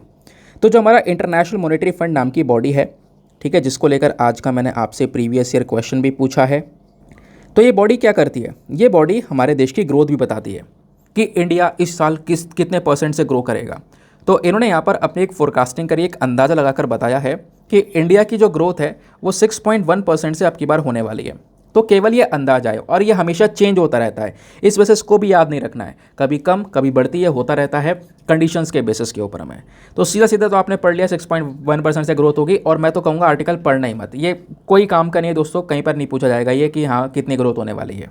ऐसी अलग अलग बॉडीज़ आती हैं, रेटिंग एजेंसीज आती हैं, जो कि इंडिया की ग्रोथ को बताती रहती है कि भारत की ग्रोथ इतनी हो सकती है फ्यूचर में, लेकिन वो जैसी जैसी सिचुएशंस आएंगी उसके हिसाब से हमें पता चलेगा, ठीक है। दूसरी तरफ बात की जा रही है, भारत ने जो चावल के एक्सपोर्ट के ऊपर बैन लगाया है, अभी हमने एक्सपोर्ट कर बैन लगाया, मैंने थोड़े दिन पहले पढ़ाया था, याद होगा, है ना। तो उस एक्सपोर्ट के ऊपर बैन लगाने की वजह से कहीं ना कहीं जो इन्फ्लेशन है, जो महंगाई है इंटरनेशनल लेवल पर, वो काफ़ी ज़्यादा आपको देखने को मिल जाएगी। उसके बारे में इन्फॉर्मेशन शेयर की गई है। नाउ दोनों आर्टिकल्स को अगर आप मिलाकर देखोगे कि एक लौती इंपॉर्टेंट चीज़ निकल कर आएगी जो प्रीलिम्स में डायरेक्टली पूछी जा सकती है, वो है इंटरनेशनल मॉनेटरी फंड। क्या है ये इंटरनेशनल मॉनेटरी फंड, कैसे काम करता है और कैसे क्वेश्चंस बन सकते हैं, वो भी आपको मैं एज ए एग्जाम्पल समझाऊंगा। तो इंटरनेशनल मॉनेटरी फंड नाम की जो बॉडी है, इसको बनाया गया था वर्ल्ड बैंक के साथ में। देखो जो सेकेंड वर्ल्ड वॉर हुआ था ना, जो दूसरा विश्व युद्ध था, उसके बाद वर्ल्ड बैंक बना और वर्ल्ड बैंक के साथ साथ इंटरनेशनल मॉनेटरी फंड बना। वर्ल्ड बैंक और आईएमएफ को बनाने के पीछे का रीज़न क्या था कि इस युद्ध की वजह से, जो दूसरा विश्व युद्ध हुआ था उसकी वजह से देशों की जो धज्जियाँ उड़ चुकी हैं उनको वापस से रिकंस्ट्रक्ट करना, उनको वापस से खड़ा करना उन देशों को। ठीक है, तो दो बड़ी बड़ी जो ऑर्गेनाइजेशंस हैं उन सब ने मिलकर एक कॉन्फ्रेंस किया। वो कॉन्फ्रेंस कहाँ पे होता है? अमेरिका के अंदर, ब्रेटन वुड्स में। और उस कॉन्फ्रेंस के दौरान यहाँ पर ये इंटरनेशनल मॉनेटरी फंड और वर्ल्ड बैंक, दो बॉडीज़ को बनाया गया। तो जो इंटरनेशनल मॉनेटरी फंड है इसको यहाँ पे गवर्न किया जाता है 190 कंट्रीज़ के थ्रू। 190 देश आज के समय पर आईएमएफ के हिस्सा है। इंडिया ने ज्वाइन किया था, बिल्कुल इंडिया ने यहाँ पर आईएमएफ को देश की आज़ादी से पहले ज्वाइन कर लिया। भारत ने 27 दिसंबर 1945 में इंटरनेशनल मॉनेटरी फंड को ज्वाइन किया। अब इस आईएमएफ का मेन पर्पज़ क्या है? इसका मेन पर्पज़ है कि इंटरनेशनल लेवल पर जो मॉनेटरी सिस्टम है उसके अंदर स्टेबिलिटी, स्थिरता को इंश्योर करना। ठीक है, दुनिया भर में आपको पता होगा कई बार क्राइसिस आ जाता है। फॉर एग्जांपल जैसे श्रीलंका का इशू देखने को मिला है ना, पाकिस्तान का इशू देखने को मिला। अब पाकिस्तान में बाढ़ भी आई, कई सारे क्राइसिस आई, इकॉनमी वगैरह पूरी तरह से डाउन हो गई, देश डूब रहा था। इनको तुरंत पैसे की ज़रूरत है, सख्त ज़रूरत है, ताकि यहाँ पर अपने देश को वापस रिवाइव कर सकें। तो इनको सपोर्ट करने के लिए कौन आएगा? इंटरनेशनल मॉनेटरी फंड आएगा। ये पाकिस्तान जाएगा आईएमएफ के पास में, उनसे लोन उठाने की कोशिश करेगा। तो इंटरनेशनल लेवल पर जो मॉनेटरी बेसिस है, पैसों के बेसिस पर, इकॉनमी के बेसिस पर एक स्टेबिलिटी को, एक स्थिरता को इंश्योर करने का काम करता है ये आईएमएफ। क्लियर? अब इंटरनेशनल मॉनेटरी फंड कुछ रिपोर्ट्स भी पब्लिश करता है। वेरी वेरी इंपॉर्टेंट दोस्तों, इसको प्लीज़ याद रखना या नोट डाउन कर लो, रिक्वेस्ट है आपसे। इंटरनेशनल मॉनेटरी फंड दो प्रकार की रिपोर्ट्स को पब्लिश करता है। एक है ग्लोबल फाइनेंशियल स्टेबिलिटी रिपोर्ट और दूसरा है वर्ल्ड इकोनॉमिक रिपोर्ट। दोनों के बारे में ध्यान रखना है। क्यों? ऐसे क्वेश्चंस लगातार बनते हैं। आखिरी क्वेश्चन 2017 में बना था, which of the following gives global gender gap index. Global gender gap index जो ये रिपोर्ट है ये कौन लेकर आता है, ये आपसे पूछ लिया गया था। तो इसका सही उत्तर है ऑप्शन नंबर है वर्ल्ड इकोनॉमिक फोरम। ठीक है, और ऐसा एक क्वेश्चन नहीं है दोस्तों, बहुत सारे इंडेक्सेस को लेकर, बहुत सारी अलग अलग रिपोर्ट्स को लेकर सवाल पूछे गए कि कौन सी बॉडीज़ को पब्लिश करती है। ठीक है, तो आईएमएफ दो रिपोर्ट लाता है, वर्ल्ड इकोनॉमिक आउटलुक और global financial stability report. Clear? चलो आते हैं नेक्स्ट आर्टिकल के ऊपर। जस्ट इसी के ऊपर एक और छोटा सा आर्टिकल देखने को मिल जाएगा यहाँ पर, ये वाला सीबीआईसी बॉडी का नाम, इसकी फुल फॉर्म है central board of indirect taxes and customs.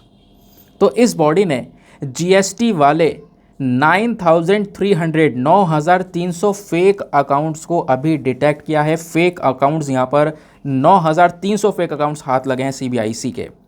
और ऐसे जीएसटी फेक अकाउंट्स जो कि कहीं ना कहीं टैक्स देने से बच रहे थे। 11,000 करोड़ रुपए का टैक्स यहाँ पे लोगों ने यहाँ पर बचाया हुआ है इन फेक अकाउंट्स के माध्यम से, अलग अलग कंपनीज के फेक अकाउंट्स से। और बोला जा रहा है कि 25,000 से ज़्यादा जीएसटी रजिस्टर्ड कंपनियां जो है ना, उनके ऊपर शक है कि उन्होंने भी कहीं ना कहीं ऐसा घोटाला किया है, टैक्स को बचाने के लिए फेक अकाउंट्स ओपन किए हैं। तो ये यहाँ पर न्यूज़ निकल कर आ रही है, समझ गए। और 5 राज्य, दिल्ली, यूपी, हरियाणा, गुजरात, यहाँ पर सबसे ज़्यादा फेक अकाउंट्स पाए गए हैं, ऐसा यहाँ पर बोला जा रहा है, ये जीएसटी फेक अकाउंट्स। अब ये चीज़ें किसने पकड़ी हैं? वो सब पकड़ी हैं सीबीआईसी ने। तो अगेन ये चीज़ भी नहीं पूछी जाएगी फेक अकाउंट्स के बारे में, लेकिन पूछा जो जाने वाला ये बॉडी सीबीआईसी लगातार न्यूज़ में, इतनी पावरफुल बॉडी है, क्या काम है इसका ये थोड़ा जान लेते हैं। अब जब मैं आपको सीबीआईसी, या आप भी खुद इकॉनमी की जो किताब उठाओगे उसमें सीबीआईसी के बारे में जब पढ़ोगे ना, तो साथ ही साथ में आपको सीबीडीटी के बारे में भी बताया जाता है। दोनों साथ में पढ़ाए जाते हैं, तो दोनों के दोनों कॉन्सेप्ट हम साथ में मिलकर कवर करेंगे। तो सीबीडीटी की फुल फॉर्म है central board of direct tax, और जो सीबीआईसी की फुल फॉर्म है यह है central board of indirect tax and customs. एक डायरेक्ट टैक्स के लिए, एक इनडायरेक्ट टैक्स के लिए है। डायरेक्ट टैक्स जैसे आपका इनकम टैक्स हो गया, डायरेक्टली पे कर रहे हो सरकार को। इनडायरेक्ट टैक्स जैसे आपका जीएसटी हो गया, वो एक इनडायरेक्ट टैक्स है, आप हर एक व्यक्ति यहाँ पर इनडायरेक्ट टैक्स पे कर रहा होता है, समझ गए। ये मतलब कॉमन सी बात है, जनरल सी बात है। अब सीबीडीटी और सीबीआईसी दोनों ही बॉडीज़ को कैसे क्रिएट किया गया है? दोनों ही बॉडीज़ को central board of revenue act 1963 के अंडर बनाया गया है। और दोनों ही जो बोर्ड्स आपको ये देखने को मिलेंगे, ये हमारे मिनिस्ट्री ऑफ फाइनेंस के अंदर में डिपार्टमेंट ऑफ रेवेन्यू का हिस्सा है। वेरी वेरी इंपॉर्टेंट, अगेन आपसे डायरेक्टली पूछा जाएगा कि ये जो बॉडीज़ हैं कौन से मंत्रालय के अंडर में आती हैं, तो ये आती है मिनिस्ट्री ऑफ फाइनेंस के अंदर में। और डिपार्टमेंट पूछा जाएगा तो वो डिपार्टमेंट ऑफ रेवेन्यू, समझ गए। अब इन बॉडी के बारे में थोड़ा सा पढ़ लेते हैं। पहला, central board of direct tax. Direct tax वाली जो बॉडी है, इसका मेन काम क्या है? कुछ पॉलिसीज़ को लेकर आना, जो इंडिया में डायरेक्ट टैक्स है उसको ही प्लानिंग करना, उसको अच्छे से इम्प्लीमेंट करना, उसको प्रॉपरली यहाँ पर एडमिनिस्टर करना, डायरेक्ट टैक्स लॉज को, ये सारा काम यहाँ पे करती है इनकम टैक्स डिपार्टमेंट के थ्रू सारा काम किया जाता है। ठीक है। तो जो इनकम टैक्स डिपार्टमेंट है वही हमारे डायरेक्ट टैक्स वाले जो कानून है उसको अच्छे से एडमिनिस्ट्रेट करने का, देखने का काम करता है। तो जो डायरेक्ट टैक्स है, डायरेक्ट टैक्स में आपका इनकम टैक्स, कॉर्पोरेशन टैक्स, इस प्रकार के कुछ और टैक्सेस भी आ जाते हैं। लेकिन CBIC क्या है? यह है central board of indirect taxes and customs. ये इनडायरेक्ट टैक्स को लेकर है। अब ये पता है दोस्तों, जो CBIC है इसका एक समय पर नाम CBEC हुआ करता था। पहले इसका नाम central board of excise and customs हुआ करता था, लेकिन बाद में 2018 के अंदर में GST आने के बाद इसका नाम बदलकर central board of indirect taxes and customs कर दिया गया। नाउ इस बॉडी का जो CBIC का मेन काम है वो क्या है कि जो हमारे कस्टम्स, सेंट्रल एक्साइज ड्यूटीज़ से, और उसके बाद CGST central goods and service tax, IGST integrated goods and service tax, इन सभी टैक्सेस को, ये सारे इनडायरेक्ट टैक्सेस को लागू करना, इन सारे इनडायरेक्ट टैक्सेस का जो यहाँ पर पॉलिसी है वो सारी कुछ नई नई नीतियाँ को बनाना, ये सारा काम यहाँ पर CBIC का हो जाता है। तो ये दोनों के वर्क्स क्या हैं वो हमने यहाँ पर डिस्कस किए, समझ गए। चलो नाउ आते हैं हम लोग अपने एडिटोरियल डिस्कशन के ऊपर। दोस्तों वैसे तो आपको पता होगा कल भी हमारा एक एडिटोरियल जो है वो रह गया था, ठीक है। टाइम मिलता है आज तो कवर करेंगे तो वैसे क्योंकि वीडियो लंबा होता चला जा रहा है, कोई बात नहीं। अभी हमें आज 3 इंपॉर्टेंट एडिटोरियल डिस्कस करना है और तीनों एडिटोरियल के रिगार्डिंग मैं आपको प्रॉपर नोट्स प्रोवाइड करवाऊंगा। जैसा आप देख रहे हो ना, न्यूज़पेपर पढ़ने के पीछे का एक इंपॉर्टेंट चीज़ होनी चाहिए कि भाई आप कुछ कंटेंट निकालो और उसका यूज़ करो। कुछ तैयार किया आपने या नहीं किया, या केवल अखबार पढ़ के आज बंद करके रख दिया उसको। एक बार आपने अखबार पढ़ लिया होता है ना, और पढ़ने के बाद अगर आपने उस अखबार से कुछ निकाल कर लिखा नहीं और उसको बंद करके रख दिया तो आपको भी पता है वो अखबार कभी दोबारा खुलेगा नहीं। एक तारीख अगर निकल गई तो निकल गई।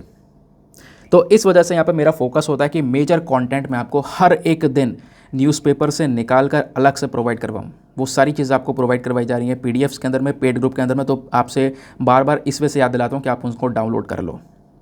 खैर, आज जो एडिटोरियल है सबसे पहले यहाँ पर इस वाले एडिटोरियल को हम कल वाले के साथ मिक्स करके डिस्कस करेंगे। तो कल वाला यहाँ पे गिग वर्कर को लेकर एक आर्टिकल था, वो हमने डिस्कस नहीं किया था क्योंकि प्रॉपर नोट्स होने ज़रूरी है हर एक आर्टिकल को लेकर। थोड़ा सा वेट कर लो, लेकिन अच्छा कंटेंट मिलना ज़रूरी है, ठीक है।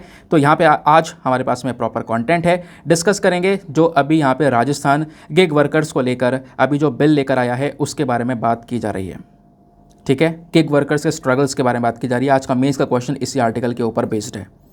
अगला जो यहाँ पे टॉपिक है, अगला जो एडिटोरियल है, अगेन बहुत ज़्यादा इंपॉर्टेंट एडिटोरियल है। यहाँ पर CHIS के बारे में बात की जा रही है, कंट्रोल्ड ह्यूमन इन्फेक्शन स्टडीज़। ये क्या है, इसका कैसे रोल हो सकता है, वो सारी चीज़ें यहाँ पर समझाई गई हैं। और जो फिर उसके बाद अगला एडिटोरियल हमारे पास में है, RK विज साहब ने अगेन एक बेस्ट एडिटोरियल, बेस्ट क्वालिटी कह सकते हो, बहुत अच्छे पॉइंट ऑफ व्यूज़ यहाँ पर मेंशन किए हैं इन्होंने। तो एक रिटायर्ड IPS ऑफिसर हैं, तो इन्होंने यहाँ पर child law and consensual sex के बारे में लिखा हुआ है कि कंसेंशुअल सेक्स के अंदर में बहुत ज़्यादा प्रॉब्लम्स आज के समय पर आ रही है। हमें कंसेंशुअल सेक्स को डिफाइन करना होगा, नहीं तो फिर काफ़ी सारे ऐसे केसेस हैं जो कि खारिज कर दिए जा रहे हैं कोर्ट्स के थ्रू। तो राइटर ने एक अच्छा पॉइंट उठाया है, मैं कहूँगा, तो वो भी हम यहाँ पर डिस्कस करेंगे। तो चलो एक एक करके सभी आर्टिकल को कवर करेंगे। दोस्तों इस आर्टिकल में मेजर पॉइंट्स ऐसे हैं जो यहाँ पर बेकार हैं, आपने बिल्कुल भी उसे पढ़ने नहीं है, लेकिन मैं आपको कुछ चीज़ें मिलाकर डिस्कस करने वाला हूँ। क्योंकि कल भी आप देख पाओगे हमारे पास में एडिटोरियल आया था, what does India's first gig workers right bill stipulate. हमारे भारत देश का, ठीक है, पहला बिल आ चुका है गिग वर्कर्स को लेकर। गिग वर्कर्स कौन होता है ये सब कुछ आपको बताऊंगा। तो राजस्थान के अंदर में वो बिल आया है, तो उसी बिल के बारे में बात की जा रही है।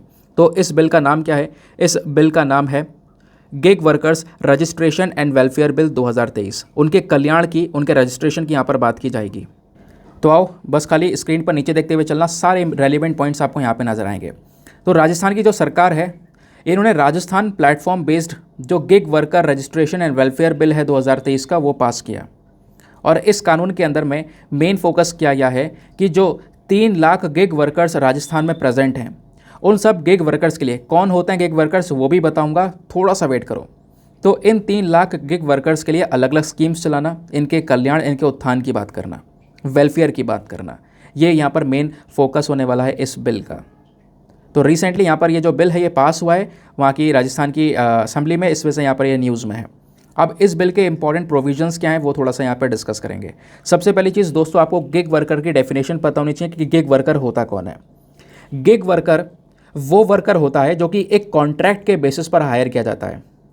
यानी कि मान लो एक एम्प्लॉयर है जो कि लोगों को नौकरियां देता है, उसने एक कॉन्ट्रैक्ट के बेसिस पर एक छोटा सा कॉन्ट्रैक्ट किया और उसके बेसिस पर यहाँ पर एक वर्कर को हायर कर लिया, ठीक है। और बहुत ही कम दाम में कह सकते हो जो एक गिग वर्कर है वो काम कर रहे होते हैं। नौकरी कोई पक्की नहीं होती है, ये सिक्योरिटी वाला कॉन्ट्रैक्ट नहीं है, ठीक है। सिक्योरिटी वाला कोई कॉन्ट्रैक्ट नहीं है कि यहाँ पे नौकरी पक्की भी नहीं होती, कभी भी यहाँ पर इनको निकाला जा सकता है। फॉर एग्जांपल आजकल स्विगी में, जोमेटो में जो यहाँ पर डिलीवरी बॉय काम कर रहे हैं वो हमारी गिग वर्कर कहला रहे हैं, समझ गए। अब ये जो बिल आया गिग वर्कर के वेलफेयर के लिए, ये किस पर अप्लाई होगा? ये बिल अप्लाई होगा एग्रीगेटर्स और प्राइमरी एम्प्लॉयर्स के ऊपर। अब ये दोनों कौन है? एग्रीगेटर मतलब डिजिटल इंटरमीडियरीज, जो डिजिटल मीडिया प्लेटफॉर्म्स हैं, जो बायर्स और सेलर्स को कनेक्ट कर रहे हैं। अमेजन बायर और सेलर को कनेक्ट कर रहा है, जोमेटो बायर सेलर को कनेक्ट कर रहा है, बेचने वाले यहाँ पर जोमेटो पर हैं जो खाना बेच रहे हैं, हम लोग खरीद रहे हैं, और बीच में यहाँ पर काफ़ी सारे डिलीवरी बॉयज़ जो हैं वो काम कर रहे हैं। ऐसी अमेजन के अंदर काफ़ी सारे डिलीवरी बॉयज़ आपको देखने को मिलेंगे जो कि प्रोडक्ट को आपके घर तक पहुँचाते हैं, आपके ऑर्डर को आपके घर तक पहुँचाते हैं। तो जो ये कंपनियां हैं, डिजिटल मीडिया इंटरमीडियरीज हैं, जो ये कंपनियां हैं जो बायर सेलर को आपस में जोड़ रही हैं, यही कहलाती हैं एग्रीगेटर। तो ये बिल सबसे पहले एग्रीगेटर के ऊपर लागू होगा। दूसरा, जो प्राइमरी एम्प्लॉयर्स है उनके ऊपर लागू होगा। प्राइमरी एम्प्लॉयर्स कोई भी एक पर्टिकुलर इंडिविजुअल या फिर कोई ऑर्गेनाइजेशन, एक ऐसा संगठन है बेसिकली यहाँ पर जहाँ पे कुछ लोगों को हायर किया गया है। छोटी मोटी कंपनीज़ की यहाँ पे बात की जा रही है, ठीक है। तो यहाँ पे प्राइमरी एम्प्लॉयर्स हो गए, उनके ऊपर लागू होगा। जो नौकरी दे रहे हैं बेसिकली उनके ऊपर यहाँ पे बिल लागू हो रहा है। तो इस बिल के अंदर मैं यह समझ में आ गया गिग वर्कर क्या है, किसके ऊपर लागू होगा, ये समझ में आ गया। इस बिल में वेलफेयर बोर्ड की बात की गई है, एक वेलफेयर बोर्ड बनाया जाएगा। बोला जा रहा है कि जो लेबर डिपार्टमेंट के अंदर में मिनिस्टर इंचार्ज हैं वो यहाँ पर वेलफेयर बोर्ड के चेयरपर्सन होंगे, और वेलफेयर बोर्ड के अंदर में एटलीस्ट 1/3 नॉमिनेटेड मेंबर्स होंगे, और जो 1/3 नॉमिनेटेड मेंबर्स होने वाले हैं वो महिलाएं होंगी इस वेलफेयर बोर्ड के अंदर में। प्लस ये वेलफेयर बोर्ड के अंदर में 2 मेंबर्स गिग वर्कर की साइड से भी होंगे, ठीक है, जो गिग वर्कर के तौर पर काम कर चुके हैं। प्लस कुछ एग्रीगेटर्स भी होंगे। एग्रीगेटर मतलब बड़ी बड़ी कंपनियां जो बायर सेलर को कनेक्ट कर रही हैं, उनको यहाँ पे सरकार यानी राजस्थान की सरकार नॉमिनेट करके यहाँ पे इस बोर्ड में रखेगी। तो वेलफेयर बोर्ड इस प्रकार से इन लोगों के माध्यम से तैयार होगा। और ये बोर्ड का मेन काम क्या होगा? तो बोर्ड इंश्योर करेगा कि जितने भी गिग वर्कर्स हैं राजस्थान के अंदर में उनका प्रॉपर रजिस्ट्रेशन हो, प्रॉपर सपोर्ट मिले, सोशल सिक्योरिटी मिले, और इनके लिए वेलफेयर फंड भी बनाया जाएगा अलग से यहाँ पर जो वेलफेयर फंड है वो यहाँ पर तैयार किया जाएगा। वो पैसा इनको प्रोवाइड करवाया जाएगा, गिग वर्कर्स को अलग से पैसों का सपोर्ट प्रोवाइड करवाया जाएगा। नाउ ये जो वेलफेयर बोर्ड तैयार होगा ना इन सब लोगों को मिलकर, ये वेलफेयर बोर्ड अपने आप में एक सोशल सिक्योरिटी और वेलफेयर फंड बनाने वाला है। और जो ये वेलफेयर फंड तैयार होगा, इस वेलफेयर फंड में पैसा कहाँ से आएगा? तो वो कंट्रीब्यूशन हमारे इंडिविजुअल वर्कर्स भी करेंगे, स्टेट गवर्नमेंट की सरकार भी मतलब राजस्थान की सरकार करेगी, प्लस कुछ और दूसरे सोर्सेस हो गए, प्लस जो बड़ी बड़ी कंपनियां होती हैं उनमें जो वेलफेयर सेस लिया जाएगा, उनसे कुछ टैक्स लिया जाएगा वेलफेयर के बेसिस पर, है ना, वो यहाँ पर काटा जाएगा। ये जो बड़ी बड़ी कंपनी जो आपस में जोड़ रही हैं बायर सेलर को, एग्रीगेटर हैं, इनसे वेलफेयर सेस काटा जाएगा। तो ये सारा पैसा यहाँ पर रखा जाने वाला है इस social security and welfare fund के अंदर में। और वो पैसा फिर यहाँ पर किसके लिए खर्चा जाएगा? गिग वर्कर्स के लिए। गिग वर्कर्स को सिक्योरिटी प्रोवाइड करवाने के लिए, उनके वेलफेयर के लिए यहाँ पर वो पैसा खर्चा जाएगा। नाउ उसके बाद में इस स्कीम में और क्या प्रोविज़न है? ये स्कीम ग्रीवेंस एंड रेड्रेसल के बारे में बात करती है, यानी कि जो लोगों के दुख हैं, उनकी जो परेशानियां हैं उसको ख़त्म करने की बात भी करेगी। इस बिल ने यहाँ पे बोला है कि जो हमारे गिग वर्कर्स हैं उनको यहाँ पे सोशल सिक्योरिटी स्कीम का एक्सेस मिलेगा। उनको ये भी अवसर मिलेगा कि वो अपने जो दुख हैं, अपनी जो पीड़ा है, उनकी पीड़ा की सुनवाई हो सके। तो इसके लिए एक प्रॉपर तरीका बनाया जाएगा, अप्रोप्रिएट ग्रीवेंस रेड्रेसल मैकेनिज्म लेकर आएंगे, जिसके माध्यम से उनके दुख पीड़ा को सुनवाई की जा सके, उसको रिमूव किया जा सके, उनको फ्री किया जा सके उन चीज़ों से, ठीक है। बाकी इस बिल के अंदर में जो एग्रीगेटर, अगेन वही इंटरमीडियरी जो बायर सेलर को कनेक्ट कर रहे हैं, बड़ी बड़ी कंपनीज़, उनकी कुछ ड्यूटीज़, उनके कुछ कर्तव्य रखे गए हैं। जो एग्रीगेटर की ड्यूटीज़ है इस बिल के अंदर में वो क्या है कि वेलफेयर सेस टाइम पर जमा करना, जो पैसा उनसे लिया जाएगा इन कंपनी से, कुछ सेस के नाम पे, वेलफेयर सेस के नाम पे वो पैसा ये जमा करेंगे टाइम पर। प्लस गिग वर्कर का जो डेटाबेस है वो अपडेट करके रखेंगी, कितने गिग वर्कर हैं इनके पास में, कितने आ रहे हैं, कितने जा रहे हैं, वो डेटा तैयार करना होगा इन्हें। प्लस हर एक महीने के अंदर में गिग वर्कर के नंबर में क्या चेंजेस आ रहे हैं, बढ़ रहे हैं, घट रहे हैं, वो सारा डेटा यहाँ पर तैयार करके रखना होगा। और अगर कंपनी ये काम नहीं करती है तो इन कंपनी के ऊपर में 5 लाख रुपए का फ़ाइन हो सकता है पहले अपराध पर। और अगर मान लो इन्होंने पहला अपराध किया, 5 लाख रुपए का फ़ाइन भी पे कर दिया, उसके बाद दूसरा फिर से इन्होंने यहाँ पर कानून का उल्लंघन किया, तो उसके बाद इनको 50 लाख रुपए का भुगतान करना पड़ सकता है, 50 लाख रुपए का फ़ाइन मारा जा सकता है इनके ऊपर। और जो प्राइमरी एम्प्लॉयर्स है, जो छोटे मोटे एम्प्लॉयर्स है, जो नौकरी दे रहे हैं लोगों को, उनको भी यहाँ पर ये चीज़ें फॉलो करनी होगी। उनके ऊपर 10,000 रुपये का फ़ाइन लगेगा पहले अपराध पर, और बाद में फिर से वो करते हैं तो 2 लाख रुपये का यहाँ पर जो फ़ाइन है वो लगाया जा सकता है, ठीक है। तो ये यहाँ पर बिल है हमारे राजस्थान का, समझ गए? हर एक चीज़ मैंने आपको बहुत डिटेल से समझाने की कोशिश की है। अब हम थोड़ा बात करते हैं गिग इकॉनमी के बारे में, ठीक है? ये एग्रीगेटर वगैरह क्या है, ये सब कुछ मैं ऑलरेडी आपको बता चुका हूँ। अब बात करते हैं गिग इकॉनमी के बारे में। ये गिग इकॉनमी एग्जैक्टली क्या है, बहुत ध्यान से सुनते हुए चलना, क्योंकि आज का मेंस का क्वेश्चन इसी आर्टिकल के ऊपर बेस्ड है। गिग इकॉनमी बेसिकली हमारा एक फ्री मार्केट सिस्टम है, एक टेम्पररी पोजीशन है। जो हमारे वर्कर्स होते हैं ना, शॉर्ट टर्म के लिए यहाँ पर उनको रखा जाता है, कुछ समय के लिए।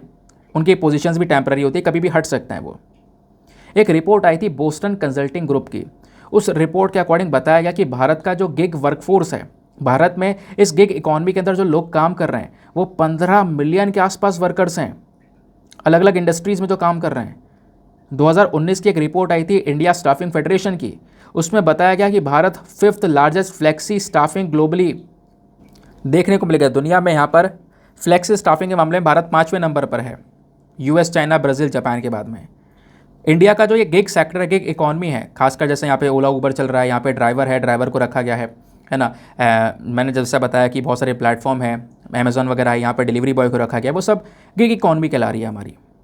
वो सब जो मिलकर जनरेट कर रहे हैं पैसे को, वो सब हमारी गिग इकॉनमी के अंदर में कह सकते हो कि काउंटिंग हो रही है उनकी।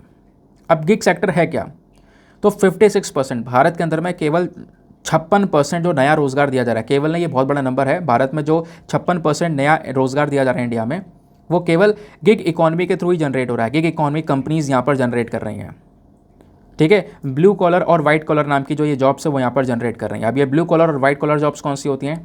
ब्लू कॉलर जॉब यहाँ पर वर्किंग क्लास वाली जॉब होती है, जहाँ पर एक इंसान लेबर का काम करता है, घंटे के हिसाब से यहाँ पर उसको मजदूरी दी जाती है। वाइट कॉलर वर्कर्स कौन से होते हैं? White collar worker salaried professionals होते हैं, जिनको प्रॉपर सैलरी मिलती है ना, जो यहाँ पर ऑफिस में काम कर रहे हैं, ऑफिस वर्कर्स होते हैं। फिर ऐसे और भी कॉलर वर्कर होते हैं, गोल्ड कॉलर वर्कर जिनकी सैलरीज बहुत ज़्यादा हाई होती है, हाई स्किल नॉलेज होती है, लॉयर, डॉक्टर, रिसर्च साइंटिस्ट की बात की जा रही है, ठीक है? इस प्रकार से कई सारे कॉलर वर्कर्स की जॉब्स भी आपको देखने को मिलेगी। नाउ इंडिया के गिग एक सेक्टर के पोटेंशियल के बारे में बात कर रहे थे, तो 56% नया रोजगार इंडिया में जनरेट हो रहा है, वो केवल गिग इकॉनमी कंपनीज़ के माध्यम से।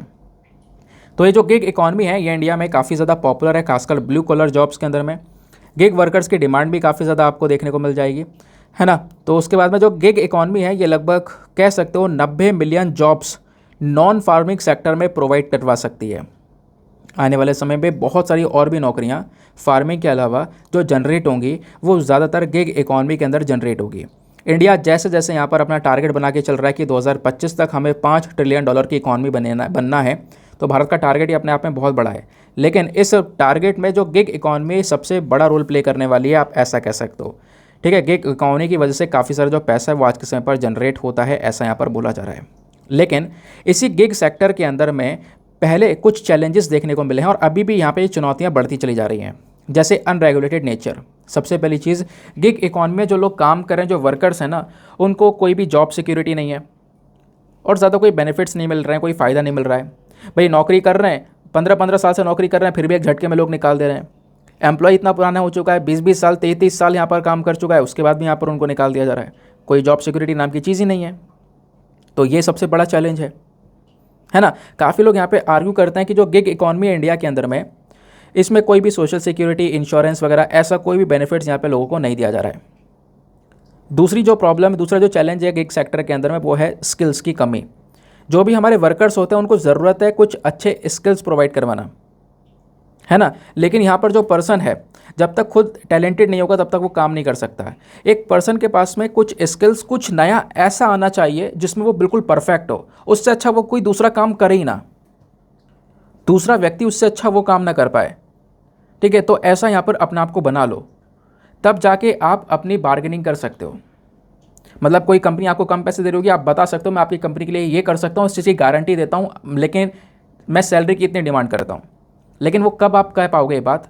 अपने स्किल के बेसिस पर। वो कॉन्फिडेंस कब आएगा? जब आप अपने स्किल के अंदर माहिर होंगे, आपको जो चीज़ कर रहे हो आप उसमें बहुत ज़्यादा माहिर होंगे कि हाँ मैं आपकी कंपनी को प्रॉफिटेबल बना सकता हूँ। एक चांस चाहिए, लेकिन सैलरी मेरे जितना मैं बताऊँगा उसके हिसाब से चाहिए।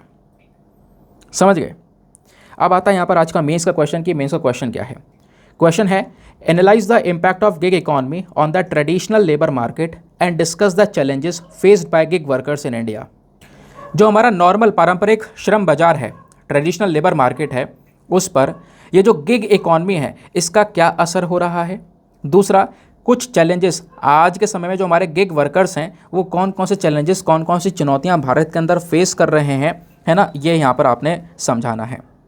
ठीक है, क्लियर हो गया। 250 शब्दों में आंसर लिखना है। हिंदी में एक बार रीड कर देता हूँ ताकि हिंदी माध्यम वाले जो एस्पिरेंट्स हैं वो और अच्छे से यहाँ पर इसको कैप्चर कर पाएँ। पारंपरिक श्रम बाजार पर गिग इकॉनमी के प्रभाव का विश्लेषण करें और भारत में गिग श्रमिकों के सामने आने वाली चुनौतियों पर चर्चा करें। 250 शब्दों में आंसर लिखना। आंसर लिखने के बाद में कहाँ पे सबमिट करना है, टेलीग्राम पर जाना, वहाँ पे जाके सर्च बॉक्स में लिखना Deepak Yadav education mains group. Full form लिखोगे आपको मेरा टेलीग्राम चैनल मिलेगा जहाँ पर 70,000 से ज़्यादा लोग जुड़ चुके हैं। आप भी जुड़कर अपने आंसर्स को लिख कर वहाँ पर सबमिट कर सकते हो। दोस्तों, जब आप आंसर को सबमिट करोगे तो साथ ही साथ में एक छोटा सा काम और करना है। एटलीस्ट सभी लोगों को 2-2 आंसर्स रिव्यू करना है। जब आप सभी लोग 2-2 आंसर्स को रिव्यू करोगे तो बहुत सारे फ़ायदे होंगे आपको भी और सामने वाले को भी। आपको कुछ इंपॉर्टेंट पॉइंट्स मिल जाएंगे अपने नोट्स में इंक्लूड करने के लिए। सामने वाले के आंसर में अगर कोई मिस्टेक होती है तो आप उनको बता सकते हो कि यहाँ पर इंप्रूवमेंट की आवश्यकता है। चलो आते हैं अगले इंपॉर्टेंट एडिटोरियल की तरफ। क्या बात की जा रही है, क्या है न्यूज़, सब कुछ यहाँ पे हम समझने की कोशिश करेंगे। सबसे पहली चीज़, ये न्यूज़ में क्यों है, क्योंकि जो हमारा ICMR है, that is Indian council of medical research bio ethics unit. ठीक है, ICMR का ही एक यूनिट है, इनका अलग अलग डिपार्टमेंट्स है, तो इनका जो बायो एथिक्स यूनिट है उनने एक स्टेटमेंट रिलीज़ किया है और human infection studies, controlled human infection studies, जिसको हम लोग CHIS बोल रहे हैं, कंट्रोल्ड ह्यूमन इन्फेक्शन स्टडीज़, इस स्टडी को इंट्रोड्यूस करने की बात की है हमारे देश में कि इस स्टडी को यहाँ पर इंट्रोड्यूस किया जाए। ऐसी बात ICMR ने बोला है। तो पहली चीज़ और पहला क्वेश्चन जो आपसे बन सकता है और आपको पता भी होना चाहिए कि ये CHIS एग्जैक्टली है क्या। समझ गए, ये कंट्रोल्ड ह्यूमन इन्फेक्शन स्टडी है क्या, ये थोड़ा बहुत आपको पता होना चाहिए। देखो इसमें क्या होता है, तो इस कंट्रोल्ड ह्यूमन इन्फेक्शन स्टडी के अंदर में जो हेल्दी वॉलंटियर्स होंगे, जो बहुत हेल्दी लोग होंगे, है ना, उनके अंदर में जानबूझ के कुछ पैथोजेंस डाले जाएंगे। उनको पैथोजेंस से उनके शरीर को इंटरेक्ट किया जाएगा। अब पैथोजेंस क्या होता है, पैथोजन बेसिकली वो वायरस, बैक्टीरिया या दूसरे जर्म्स जो कि एक प्रकार की बीमारी को शरीर में बना सकते हैं। ठीक है, वो हमारे पैथोजेंस होते हैं। तो उन पैथोजेंस को हेल्दी पीपल के अंदर में लेकर आया जाएगा, लेकिन एक कंट्रोल्ड एनवायरनमेंट में, यानी एक कंट्रोल बनाकर कि अगर कोई परेशानी होगी तो उसको ठीक कर देंगे। तो एक कंट्रोल्ड एनवायरनमेंट में ये काम किया जाएगा, एक हेल्दी पर्सन को पैथोजेंस के साथ में एक्सपोज किया जाएगा।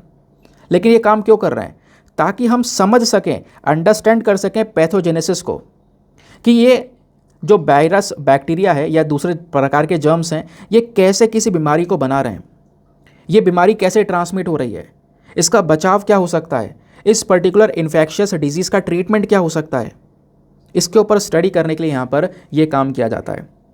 तो कंट्रोल्ड ह्यूमन इन्फेक्शियस स्टडी समझ गए, एक हेल्दी पर्सन को पैथोजेंस के साथ में एक्सपोज करना, लेकिन एक कंट्रोल्ड एनवायरनमेंट में, ताकि हम उसकी प्रॉपर स्टडी कर सकें। और जो ये स्टडीज़ होती हैं, ये स्टडीज़ कंडक्ट की जाती हैं ताकि हम जान सकें कि जो पैथोजेंस है वो कैसे एक इंसान को इन्फेक्ट करता है, कैसे बीमारी को बनाता है बॉडी के अंदर में। तो इसके साथ साथ हम ये भी अंडरस्टैंड कर सकते हैं कैसे एक पर्सन की जो इम्यूनिटी होती है वो इन्फेक्शन के प्रति रिस्पॉन्स करती है। कोई वैक्सीन कैसे एक इफेक्टिव वैक्सीन बन सकती है, कोई दवाई कैसे बनाई जा सकती है किसी इन्फेक्शन को टैकल करने के लिए। ठीक है, तो इन सब चीज़ों के बेसिस पर CHIS काम करता है। ये जो CHIS है, इनका लंबा इतिहास है, काफ़ी ज़्यादा कंट्रीब्यूशन किया है अलग अलग बीमारियों के ट्रीटमेंट को लेकर, है ना। दुनिया भर में काफ़ी सारे लोग मानते हैं कि ये तरीका काफ़ी बढ़िया है कि भाई एक इंसान में बीमारी को डाल के उसकी स्टडीज़ करना। अब क्वेश्चन यहाँ पर यह है कि जो ICMR का बायो एथिक्स यूनिट है ना, ये यहाँ पर इसी कंट्रोल्ड ह्यूमन इन्फेक्शियस स्टडीज़ को इंट्रोड्यूस करने की बात कर रहा है। ऐसा क्यों? ऐसा इसलिए क्योंकि भारत के अंदर में बहुत ज़्यादा लोगों की जान जा रही है, बहुत सारे लोग बीमार हैं आज भी इन इन्फेक्शियस डिजीज़ की वजह से। पता है हमारे देश में 30% जो बीमारियां हैं वो कहीं ना कहीं इसी इन्फेक्शियस डिजीज़ की वजह से, इन इन्फेक्शंस की वजह से हो रही हैं। तो कहीं ना कहीं यहाँ पर इसके बारे में जानने के लिए हमें CHIS मॉडल को लाना होगा, क्योंकि इस कॉन्टेक्स्ट में ICMR का ये बायो एथिक्स यूनिट बोलता है कि CHIS मॉडल जो है ये हमें प्रॉपर डेटा दे सकता है, पैथोजेंस के बारे में बता सकता है, और इसको लेकर हम प्रॉपर अच्छे से जो मेडिकल्स हैं, जो दवाइयाँ हैं वो यहाँ पर तैयार कर सकते हैं, वैक्सीन्स तैयार कर सकते हैं।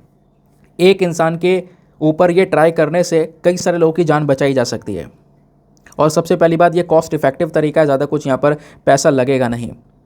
ठीक है, प्लस यहाँ पर ये पब्लिक हेल्थ को और ज़्यादा बेहतर कर सकता है, कई सारी बीमारियों से हज़ारों लोगों को बचा सकता है, ऐसा यहाँ पर बोला है।